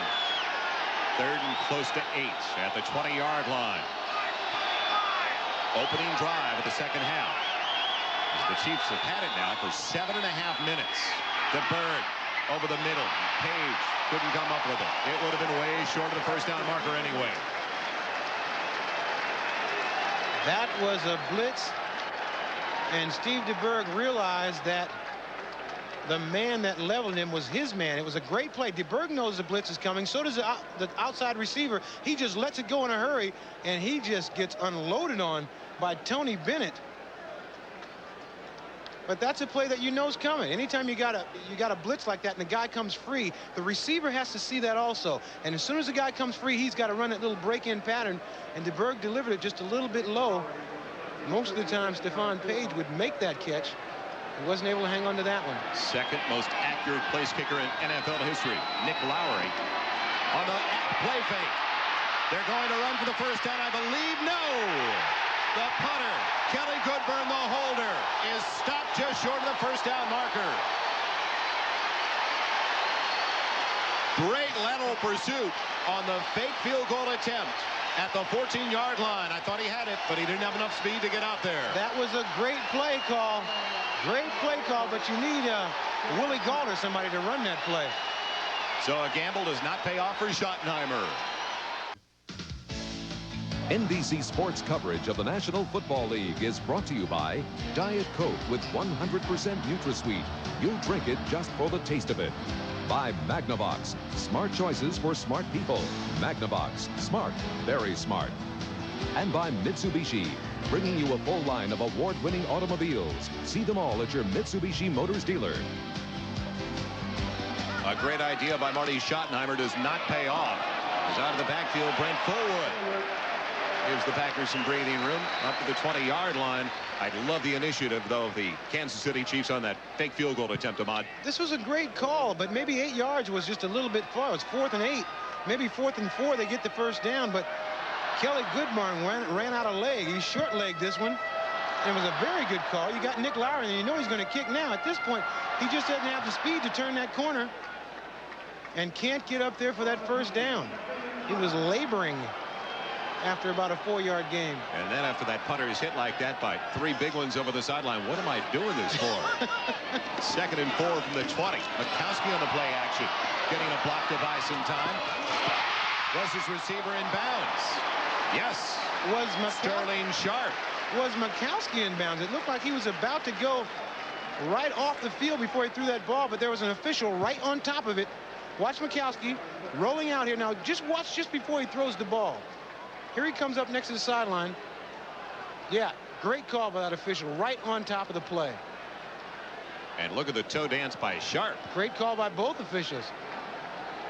It's amazing to me that they're always in the right spot. First down outside of the 31-yard line. Let's see if the momentum shifts now for Green Bay, because Kansas City had it for the first 7 minutes and 36 seconds of the first half and didn't come up with a point. There goes Brent Fullwood. One of the better runs of the afternoon for Green Bay. 8 yards up to the 39-yard line. So we take another look now at the Hurts 10-minute ticker. Still a 7-point lead for the Giants. 7 points is the margin between Chicago and Minnesota as well. Cincinnati is bombing New England. At one point it was 31-0. San Diego down by 4, and Washington still up on top by 3. You always amaze me how you just look at those scores and figure it's 7. I'm over here counting on my fingers, and you're going 7-point lead, 6-point lead. It's that abacus I bring every week with me. It's that blackjack in Vegas you've been playing. Too much. 5:05 and counting left in the third. 2nd and short. Fullwood gets it again. Fullwood's got the first down into the secondary. A gain of 10 to the 49-yard line. Before the game, I spoke with Brent Fullwood, and he was a little bit upset that he hadn't been getting the carries that he wants. He said, I've only carried the ball 4 times last week. Watch Fullwood here with a misdirection play. Now, once he gets going, he starts to bear down. Great blocking, great hole, and a very good run. Coming into the game, Ahmad, Fullwood didn't even average 2 yards a carry on 20 attempts over the first 2 weeks. He said he needs to get into the flow of the game. He needs to carry the ball a lot more, and it appears to be that if Green Bay is going to do anything, they're going to have to try to run on Kansas City. Kansas City, the worst in the NFL at stopping the run coming into the contest, giving up over 5 yards per attempt to the opposition. Fullwood, the workaholic, all of a sudden for Green Bay, for 2 into Kansas City territory to the 49-yard line. With all that speed of Kansas City, they allow 5.1 yards a rush, which is the worst in the NFL. It's awful early now. It's only the 3rd game of the season, and they're definitely going to improve on that. But when you have players like Neil Smith and Derek Thomas and Percy Snow and all these speed players, the way you neutralize them is you try to run the ball. Don't let them get their ears pinned back and run and rest the passer. This was a concern of Marty Schottenheimer's coming into the game. 2nd, a little less than 9. Fake on the delay. Going for Woodside. Tough one for Woodside to come down with. Saliamua over there. Also there, Kevin Porter, the strong safety. That stops the clock with 3:27 left in the 3rd quarter. It's still a 7-3 lead for the Kansas City Chiefs. They have been trying to keep the pressure on Don Mikowski. 9 for 16, 85 yards, and 1 interception. I think that the Chiefs would love him to throw because they realize he's only been in camp a couple of weeks. I think at that point they feel like they've got the mismatch. Once again, they got him in a throwing situation. They put trips to one side, trips to the far side. 4 wide receivers overall for Mikowski out of the shotgun on 3rd and long. Here comes the pressure. Rolls away from it, and it's complete to Query. Query's down to the Kansas City 37. Chris Martin flushed him out of the pocket, the linebacker, and it paid off because his receiver was in the same direction. And you see Mikowski getting in sync with his offense. Watch number 27 pick up this block, and Mikowski just runs right away from it, very calm, and delivers the ball right on the money. Mikowski getting better as the game goes along. It's only a matter of time for him. It was no fluke last year that he had the year that he did. He's a great player. He just needs more playing time. 1st and 10 now. Outside of the 37, and you wonder what kind of boost it was, and it appears to be a big one after stopping Kansas City on that big field goal attempt. It's Fullwood, and he is bottled up. Balls forward to the 35 for a gain of only 2 as we head to Bob Costas now for an update in New York. Okay, Joel, here's a sequence where instant replay played a part. Jack Trudeau of the Colts drops back to throw at the Astrodome with his team trailing 14-0. He hits Billy Brooks at the back of the end zone. They rule it no catch. He didn't get both feet down. They check the replay, and the official's ruling is sustained by the replay official. They settle for the field goal, trail 14-3. 2 minutes, 20 seconds left in the 3rd. Green Bay is driving. This is their first offensive series of the second half. It started back at their own 15-yard line. And now they're looking at 2nd and 8 at the Kansas City 35. Mikowski on the dump off. It's complete. Perry Kemp bumped out at the 31. Short of the first down marker by close to 4 yards. That's another Lindy Infante. That's a tough way to get 4 yards. Well, Perry Kemp played under Lindy Infante, who we're looking at right now also, at Jacksonville in the USFL. Also, Herman Fontenot, a very important part of Lindy Infante's offense, played in his offense at Cleveland. These are a couple of guys that he got back because he knew that they were very important in the sort of offensive attack that he has. They call the Infante attack the pass to daylight offensive style. Throw it where they ain't. 3rd and 3. And Mikowski's going deep as his receiver is bumped down. Clarence Weathers may not have been able to get to it, but he was knocked down in the process. Albert Lewis making the contact.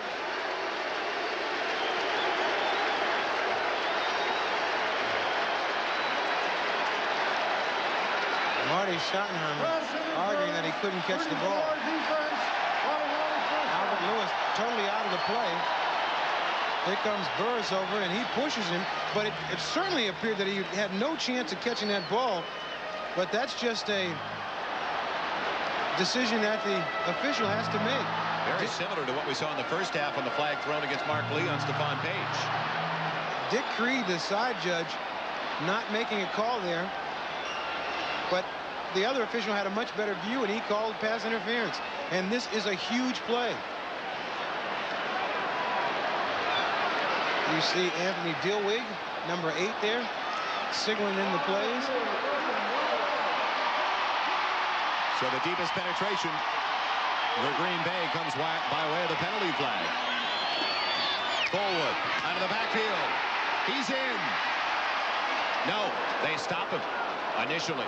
Hands went up, but the lineman rushed in, said he's at the 1 or 2 inch line. Well, that's a tough mark right there. Yeah. We'll see this sideline view here. This is football. Everybody just powering ahead. Here comes Fullwood. Misses one block. Now he starts to power forward. And he didn't make it. That ball did not go over the goal line. Ren Fullwood, former first-round draft choice, behind Michael Haddix in the eye on 2nd and goal, just inches away. Fullwood. Did he make it this time? No. And it's a fumble, and Kansas City, I believe, came up with it. Yes. They lost it on a punishing hit on Fullwood.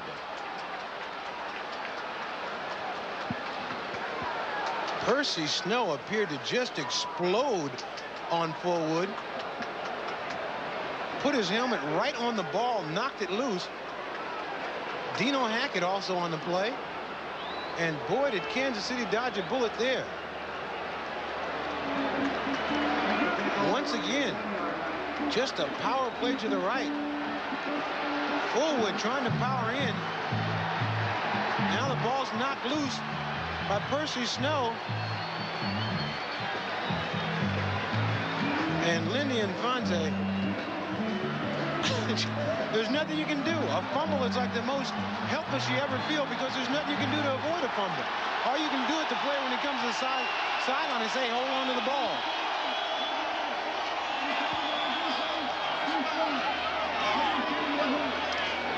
Well, the play is being reviewed now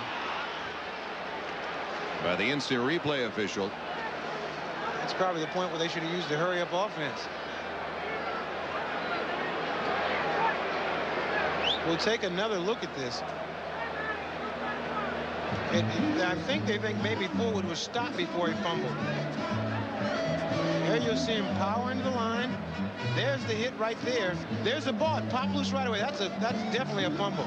Kevin Ross with a great shot. Number 31 came on and just knocked the ball loose. Doesn't appear to be any question that Ross knocked it out of his arms before he was stopped. Flat out of his arms.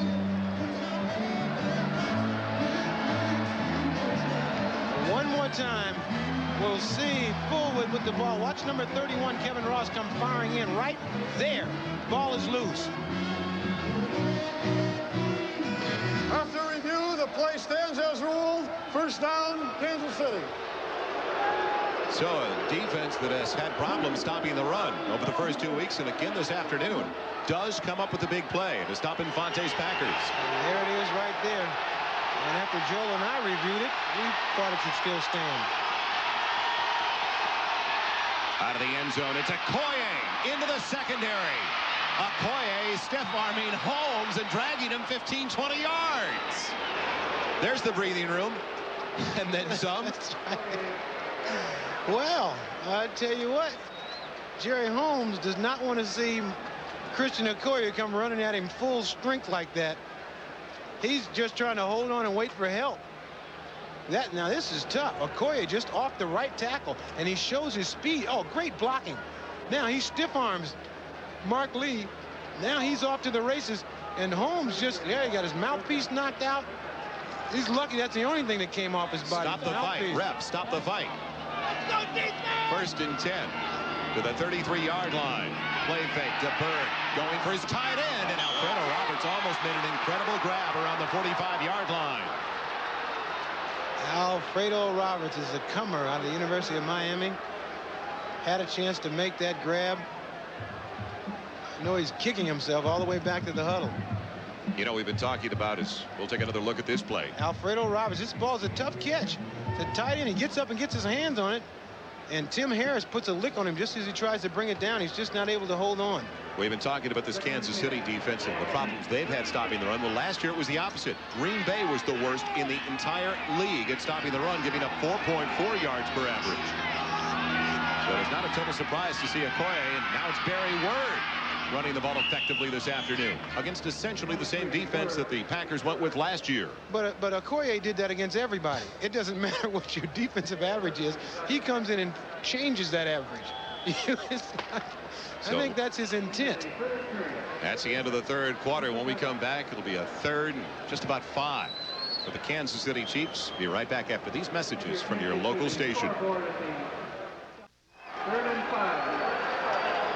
3rd and 5 to start the 4th and final 15 minutes in Green Bay for the Kansas City Chiefs.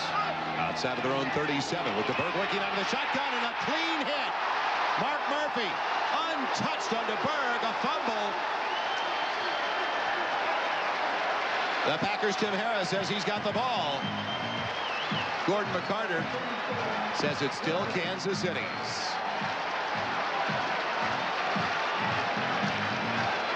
Steve DeBerg trying to find somebody downfield, and Mark Murphy comes in there like a shot.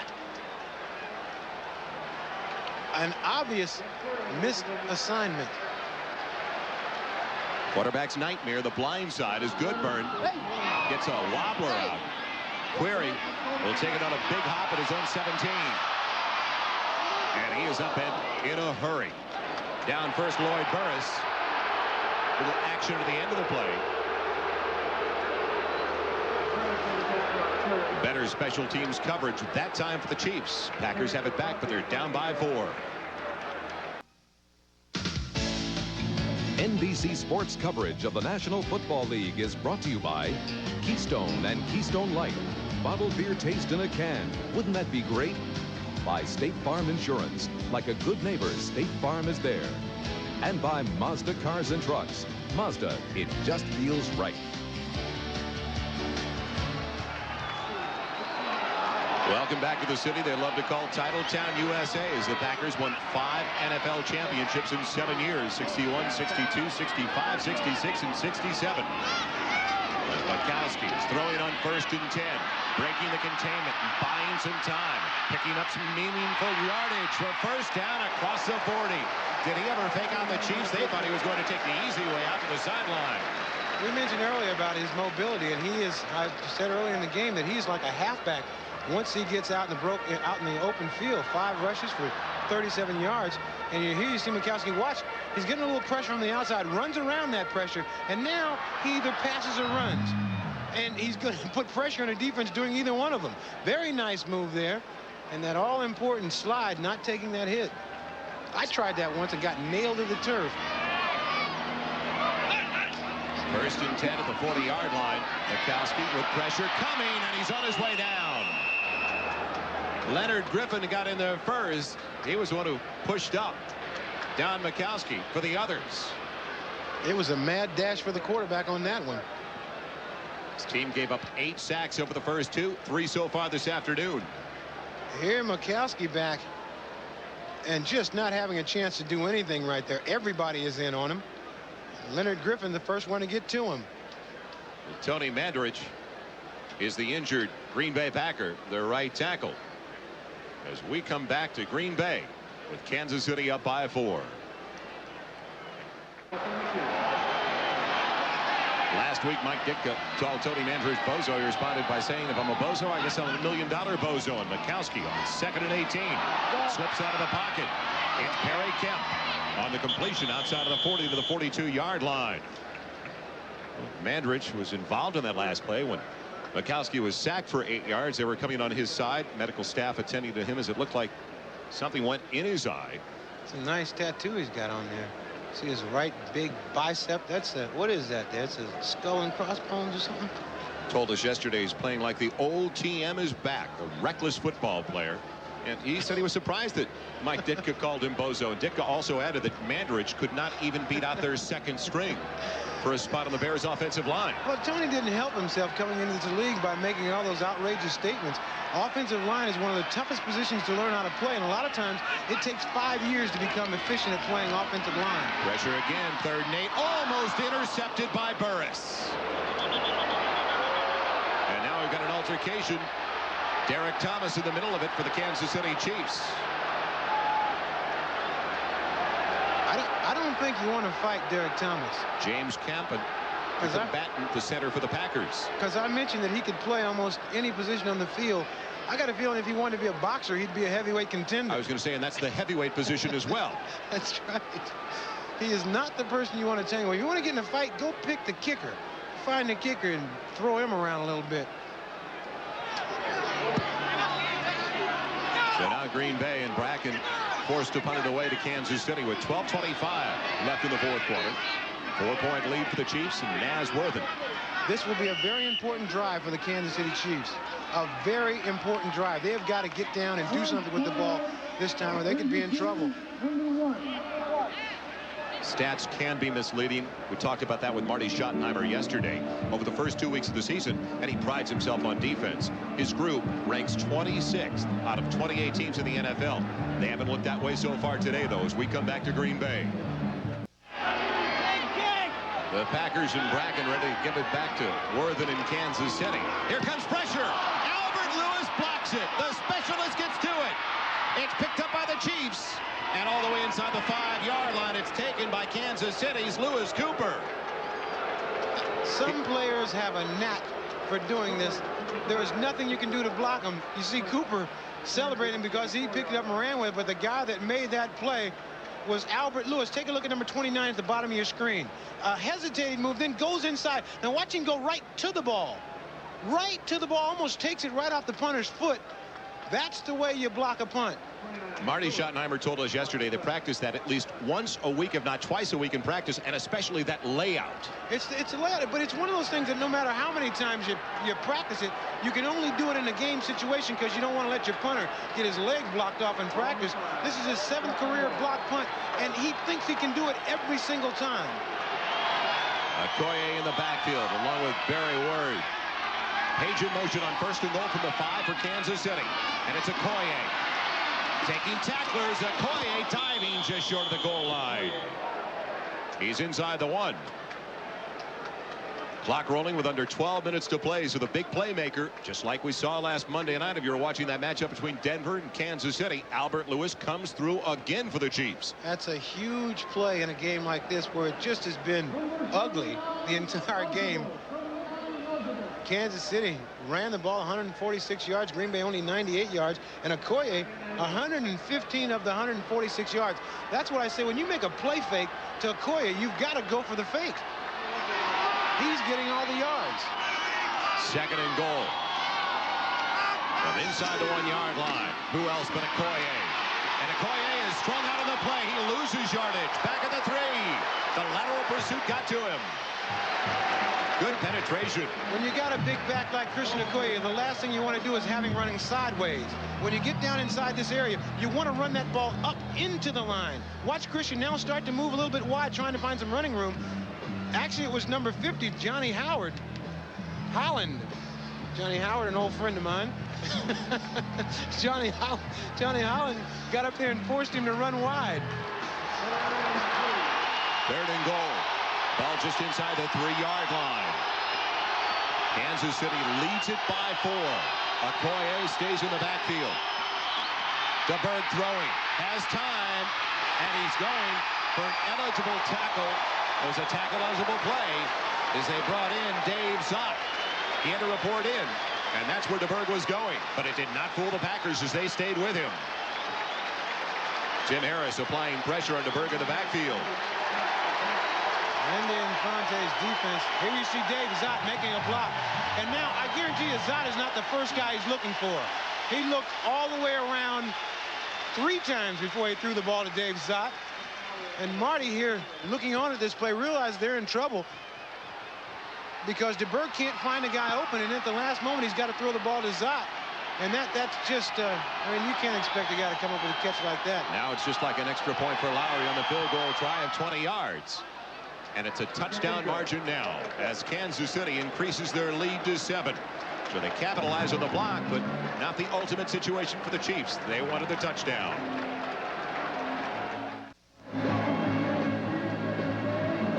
He's extraordinary.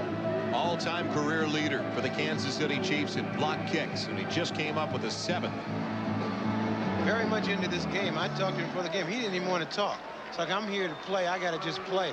And play he has. He's made it to 3 straight Pro Bowls. Albert Lewis. Once again, another one of those Gremlin Tigers.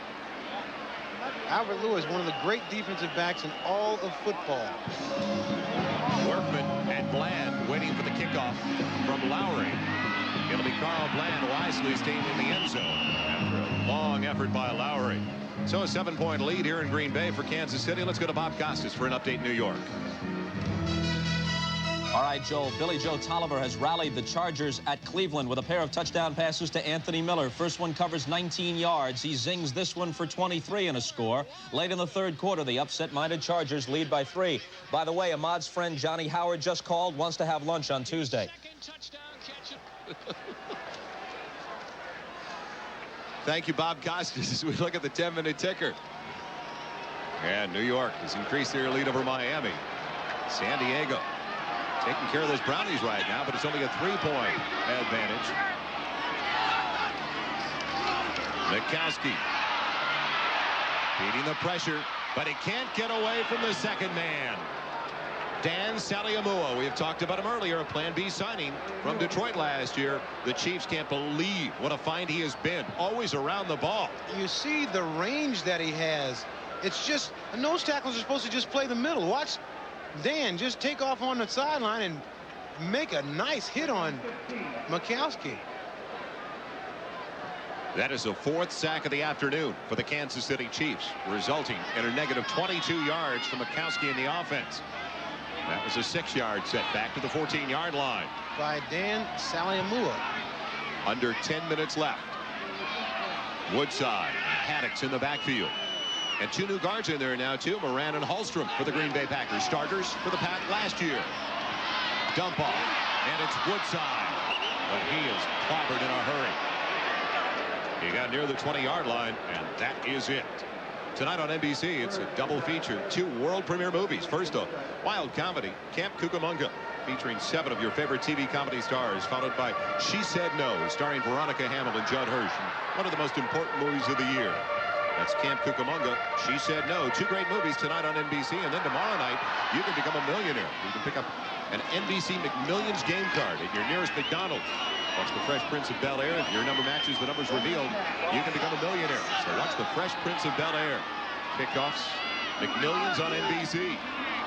Query, Weathers, the extra wide receivers, trips to the near side for Don Mikowski. On 3rd and 10. Pressure again. Mikowski delivers. And it's complete to Woodside, believe it or not, or no. Brent Fuller. Fontenot's got it. Unbelievable. But it looked like a certain sack. Across the 30 for a first down. Herman Fontenot. Great footwork by Don Mikowski. They had him nailed to rights. You watch Mikowski trying to find somebody. He gets out and just fires this ball to Fontenot. And Fontenot does the rest on his own.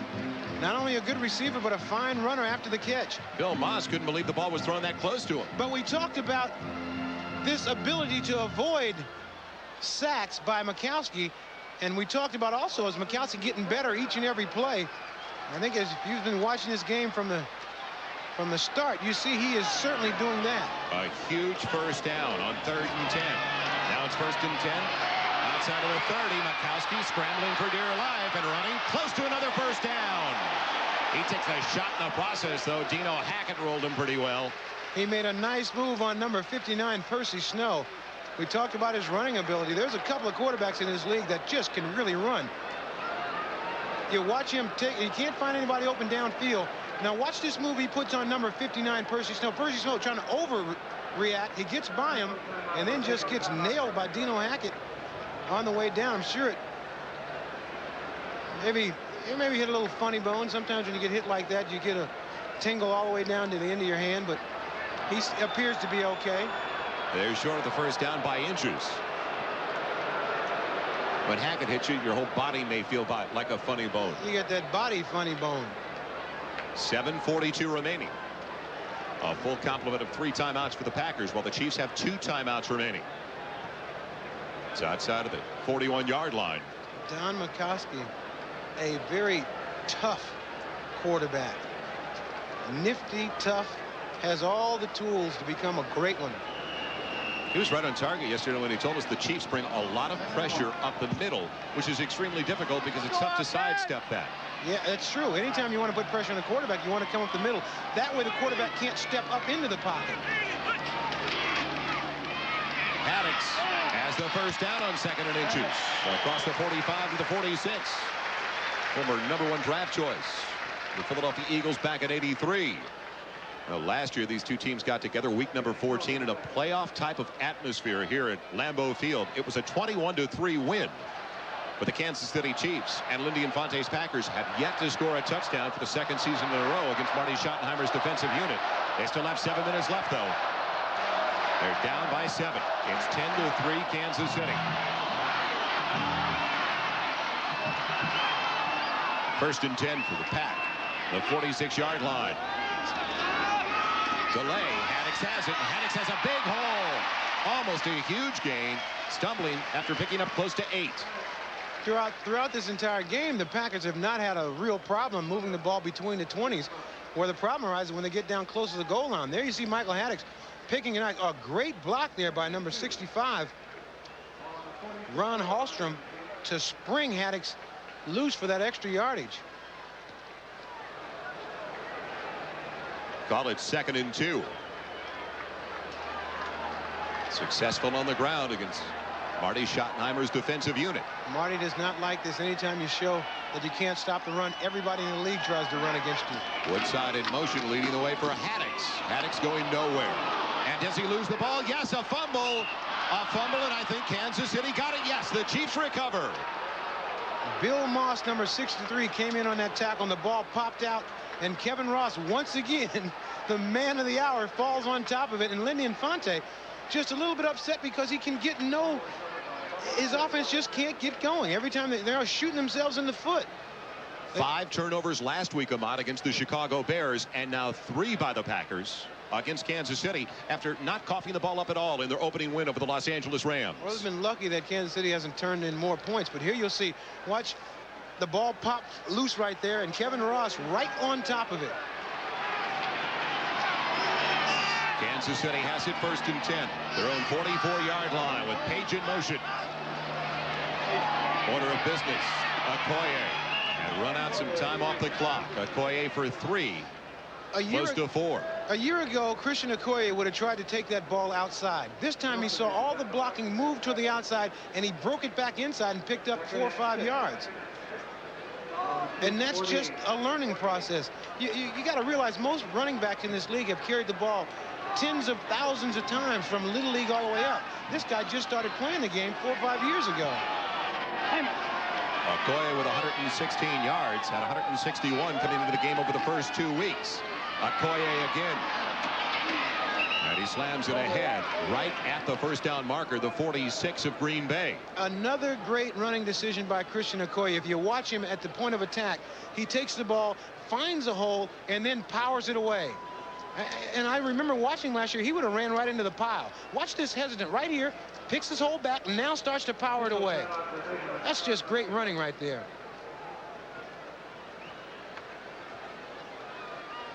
Taking a timeout for a measurement to see if Okoye did pick up the first down or whether or not it'll be 3rd and inches. 4 minutes, 59 seconds remaining. Does he have it? He is just short. Tough to figure out what they want to do with this next play. I would expect Christian Okoye to run it right in the middle somewhere.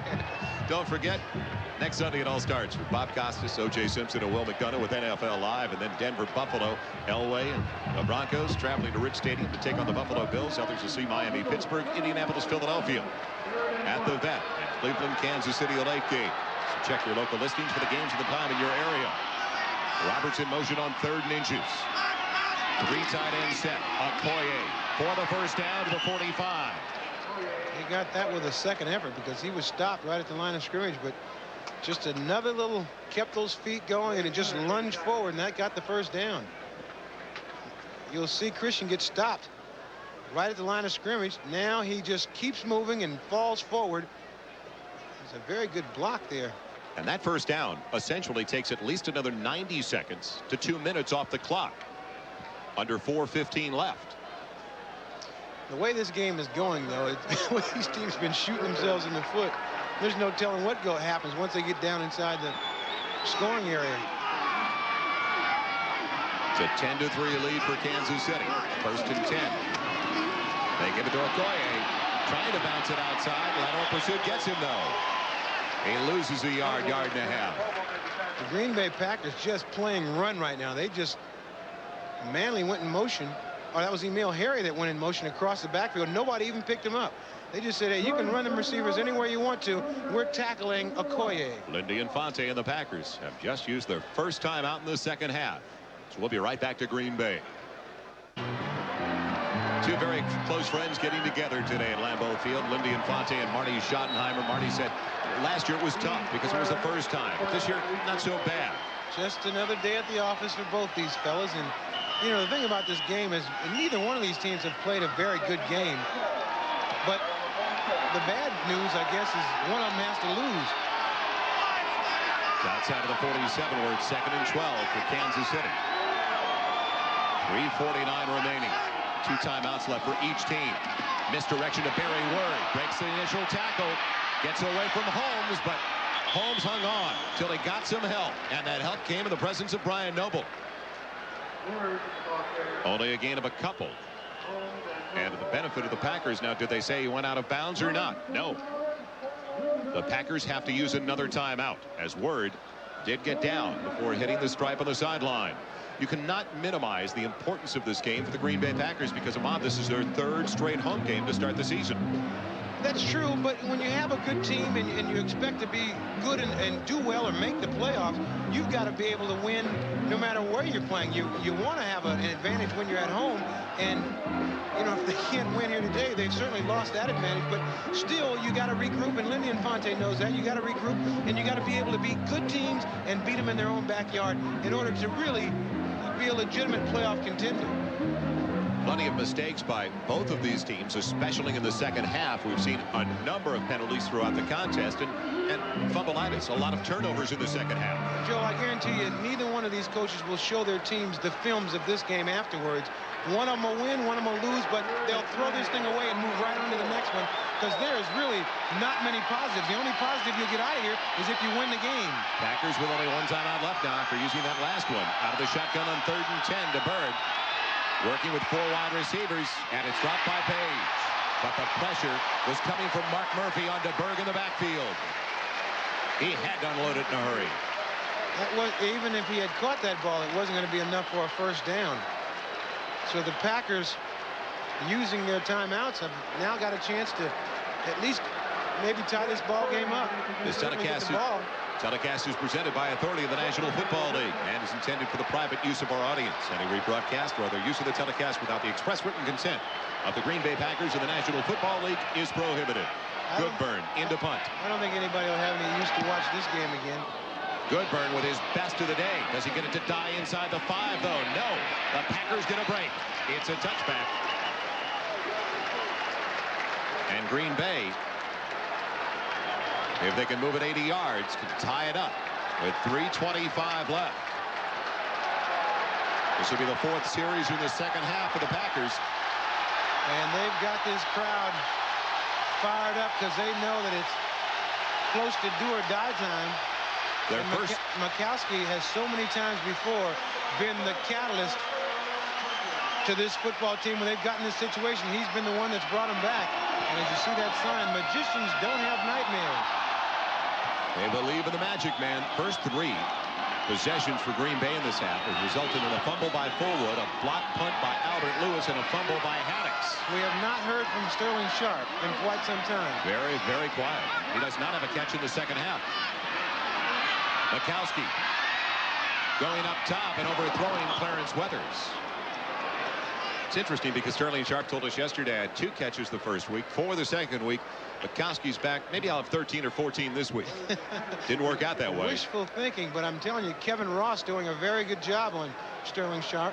And Green Bay now down to 1 timeout, which is going to loom very large here for the rest of this game. The best we've seen of Don Mikowski, Ahmad, has been when he's on his own, scrambling and leaving the pocket. 2nd and 10, the 20-yard line. 2 wide receivers to each side. Fontenot, the only one in the backfield. Pressure again, unloads, and throws it wide of Query as Burris buried Don Mikowski. I think Query a little late getting into that cut. You, as a wide receiver, you have to feel the blitz. And when you see the linebacker go inside of you, you got to break that ball in there right now. You can't run the same, you know, you got a pattern and you're supposed to run it 10 or 12 yards. But if you get a blitz, you got to come in there right now, right away. And that's what Sterling Sharp is telling Query now. The blitz is, watch the blitz. Here comes Burris. Right now, he should be coming across the middle of the field. Mikowski lets the ball go, and Query still into his route down the field. You've got to turn that ball around right away. So the read has to come from the wide receiver as much as the quarterback. Right away. 3rd and 10 from the 20 with 3:15 left. Flags up into the air with movement on the line. Mikowski throwing. Is it taken in right at the 30, or is it a trap? Incomplete. They said it was hitting the ground before it hit Perry Kemp. One official said incomplete. Yes. And they're bringing it back to the 20. We also got an offsides call here. I could have swore I saw some handkerchiefs on the field. There was a flag. at the outset of the play, and it's going to go against Green Bay.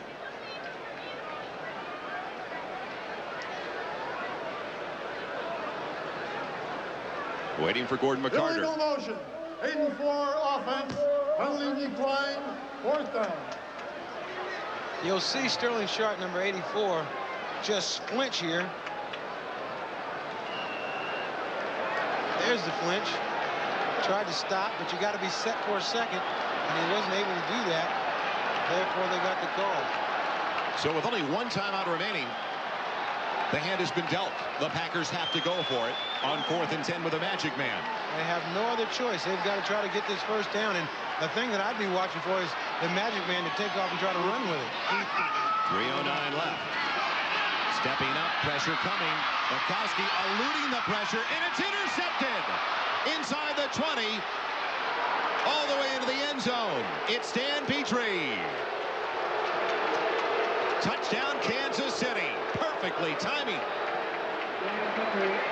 it absolutely perfectly. Petrie in his 2nd year from TCU. Bukowski trying to just force that one in there, and that's going to happen. He couldn't find a receiver open, and it looked like he could have ran the ball, but that may be second guessing him. They needed that first down very badly, and he fired it in. And Petrie, as you said, just timed it perfectly, came through, and there was nothing but open field in front of him. All he had to do was just keep running, and I think that play has put this game on ice. Lowry in for the extra point.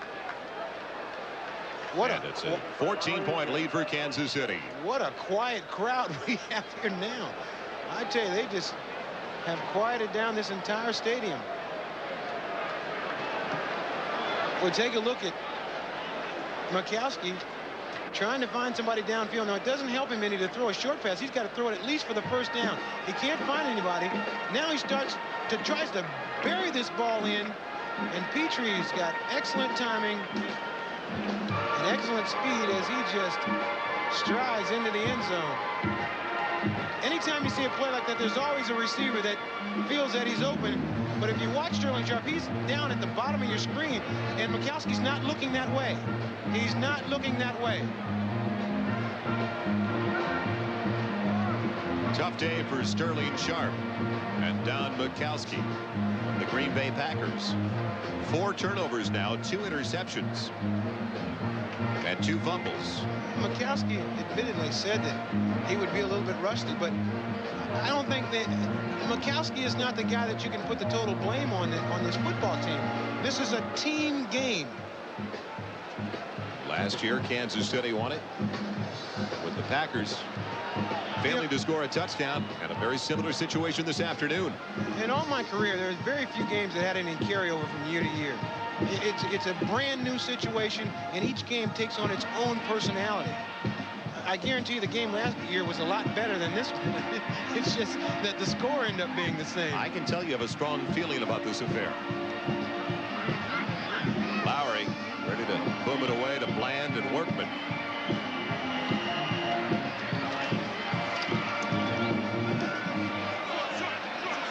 Lowry with his shortest effort so far today. Bland from the 2.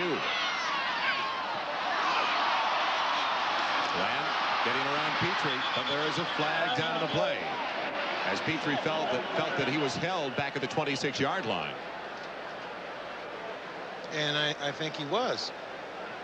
Other scores around the NFL in this 3rd week of the season. What's that score in Chicago? Number 15 receiving By the team way, during the return. Those Vikings tying it up with the Bears. Cincinnati rolling at home, raising their record to 3-0. Those Brownies continue to have problems, and they are up next week for the Kansas City Chiefs at Arrowhead Stadium. And Washington pulling away in the 4th from Dallas. Jeff George was taken out of the Indianapolis game very early, going 0 for 10 with 27 yards as Jack Trudeau took over. A couple of touchdowns in that contest from Warren Moon to Lorenzo White for the Houston Oilers. Here in Green Bay, a 14-point lead for the Chiefs. Trying to go 2-1 while the Packers will most likely fall to 1-2. Penalty takes it back to the 15-yard line.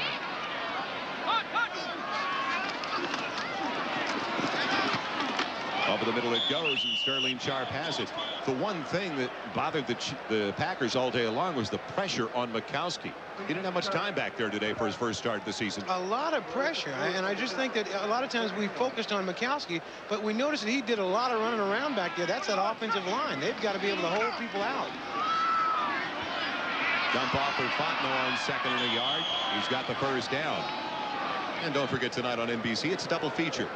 Imagine if the comedy stars of your favorite TV shows went off to summer camp. Well, it happens tonight in the movie Camp Cucamonga.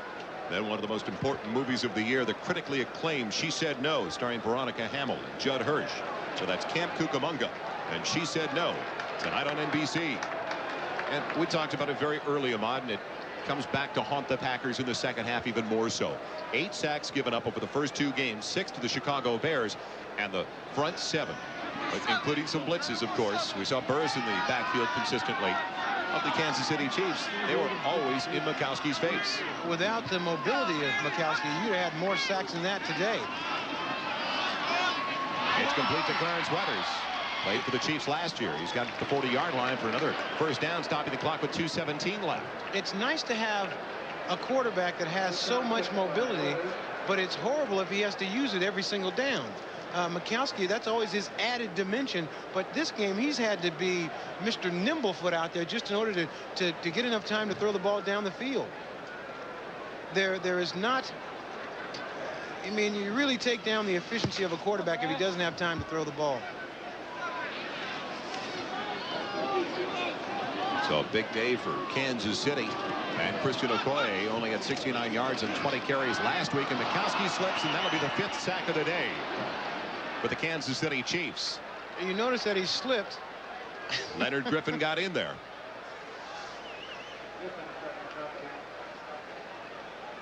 He slipped, and he's got some of his linemen right back there with him. I mean, at some point the linemen have to stop. You can't have a lineman backing up past the quarterback.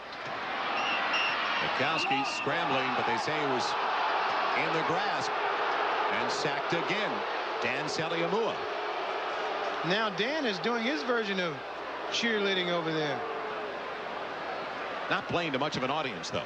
No, not at all. If you watch this, watch the offensive line keep coming on back. Saliamua just uses his quickness and just runs right by the offensive tackle, just right past him. From the snap of the ball, he was just gone. It's amazing to watch a big player like Salam. What do you say, Dan? That quickness is incredible. He's shocked. Welcome back once again to Lambeau Field in Green Bay. Joel Meyers alongside the president of the Dan Saliamua fan club, Ahmad Rashad. Pressure. The reason that we came on camera is to show you that I can say that man's name, Dan Saliamua. I'm a big fan. Congratulations. Thank you very much. And right now, the Kansas City Chiefs defensive unit, the key to the afternoon, with exactly 2 minutes remaining. Led by Dan Saliamua.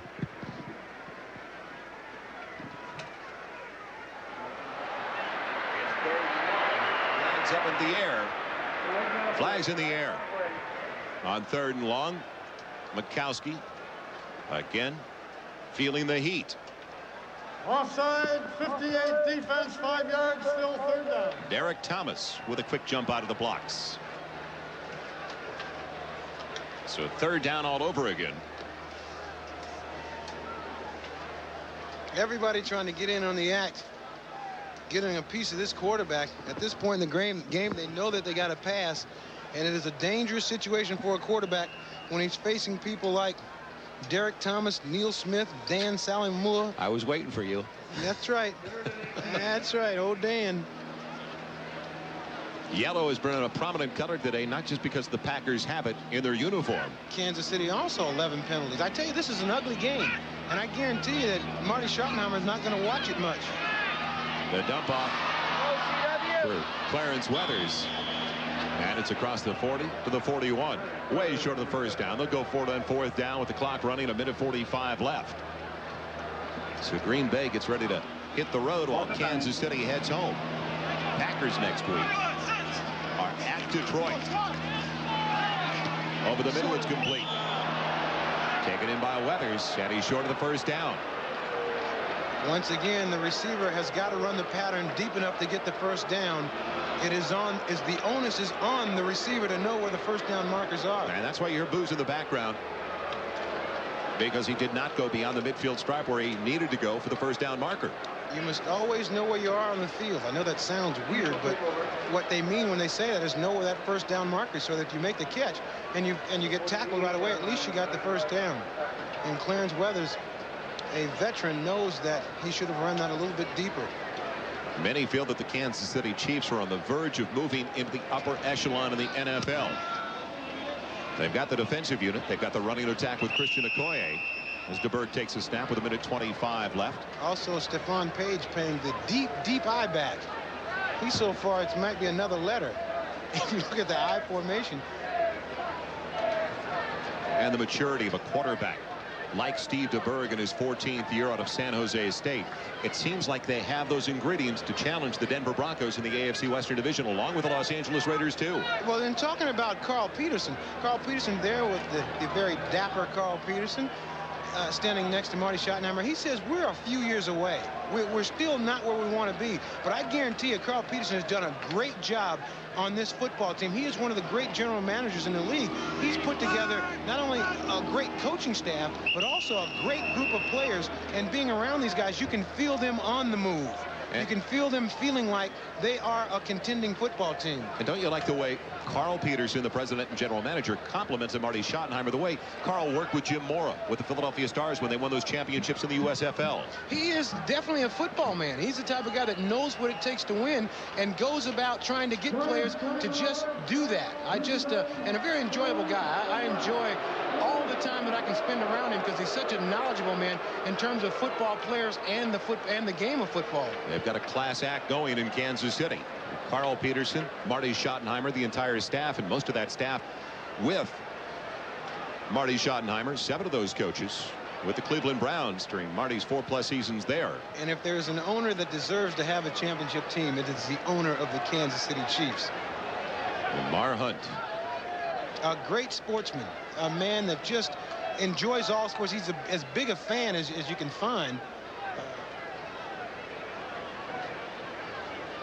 22 seconds left.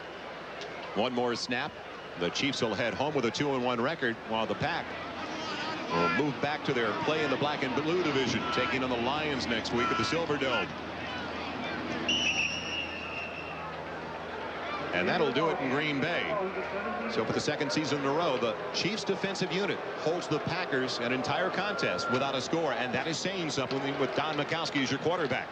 That is certainly right, Joe, but the thing is Kansas City gets out of here with a win. They didn't play well, they didn't play pretty, but they got that all-important W. So the best of friends part ways for the time being. Kansas City wins by 14, as we'll be right back to Lambeau Field.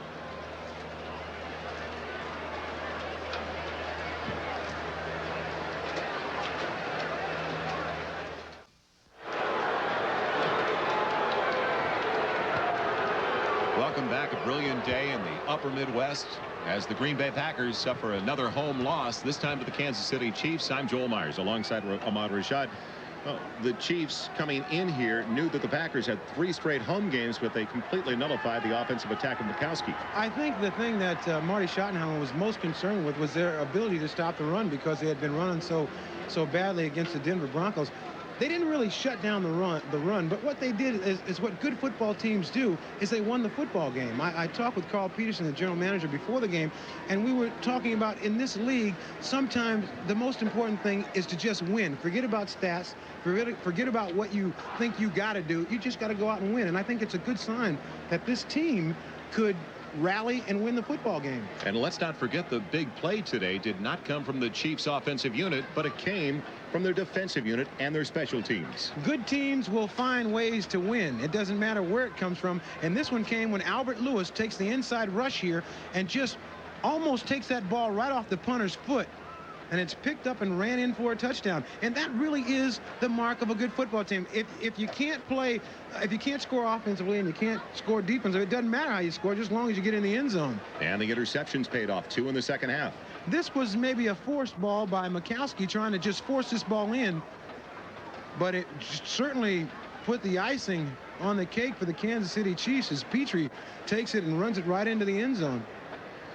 And the Kansas City Chiefs also did this without Jonathan Hayes. Their tight end will be eligible after the first 4 weeks on IR. Daron Cherry. Irv Eatman as well, ready to move back into the offensive line very shortly. Well, we mentioned earlier that Carl Peterson has put together quite a football team in Kansas City, and they have some players.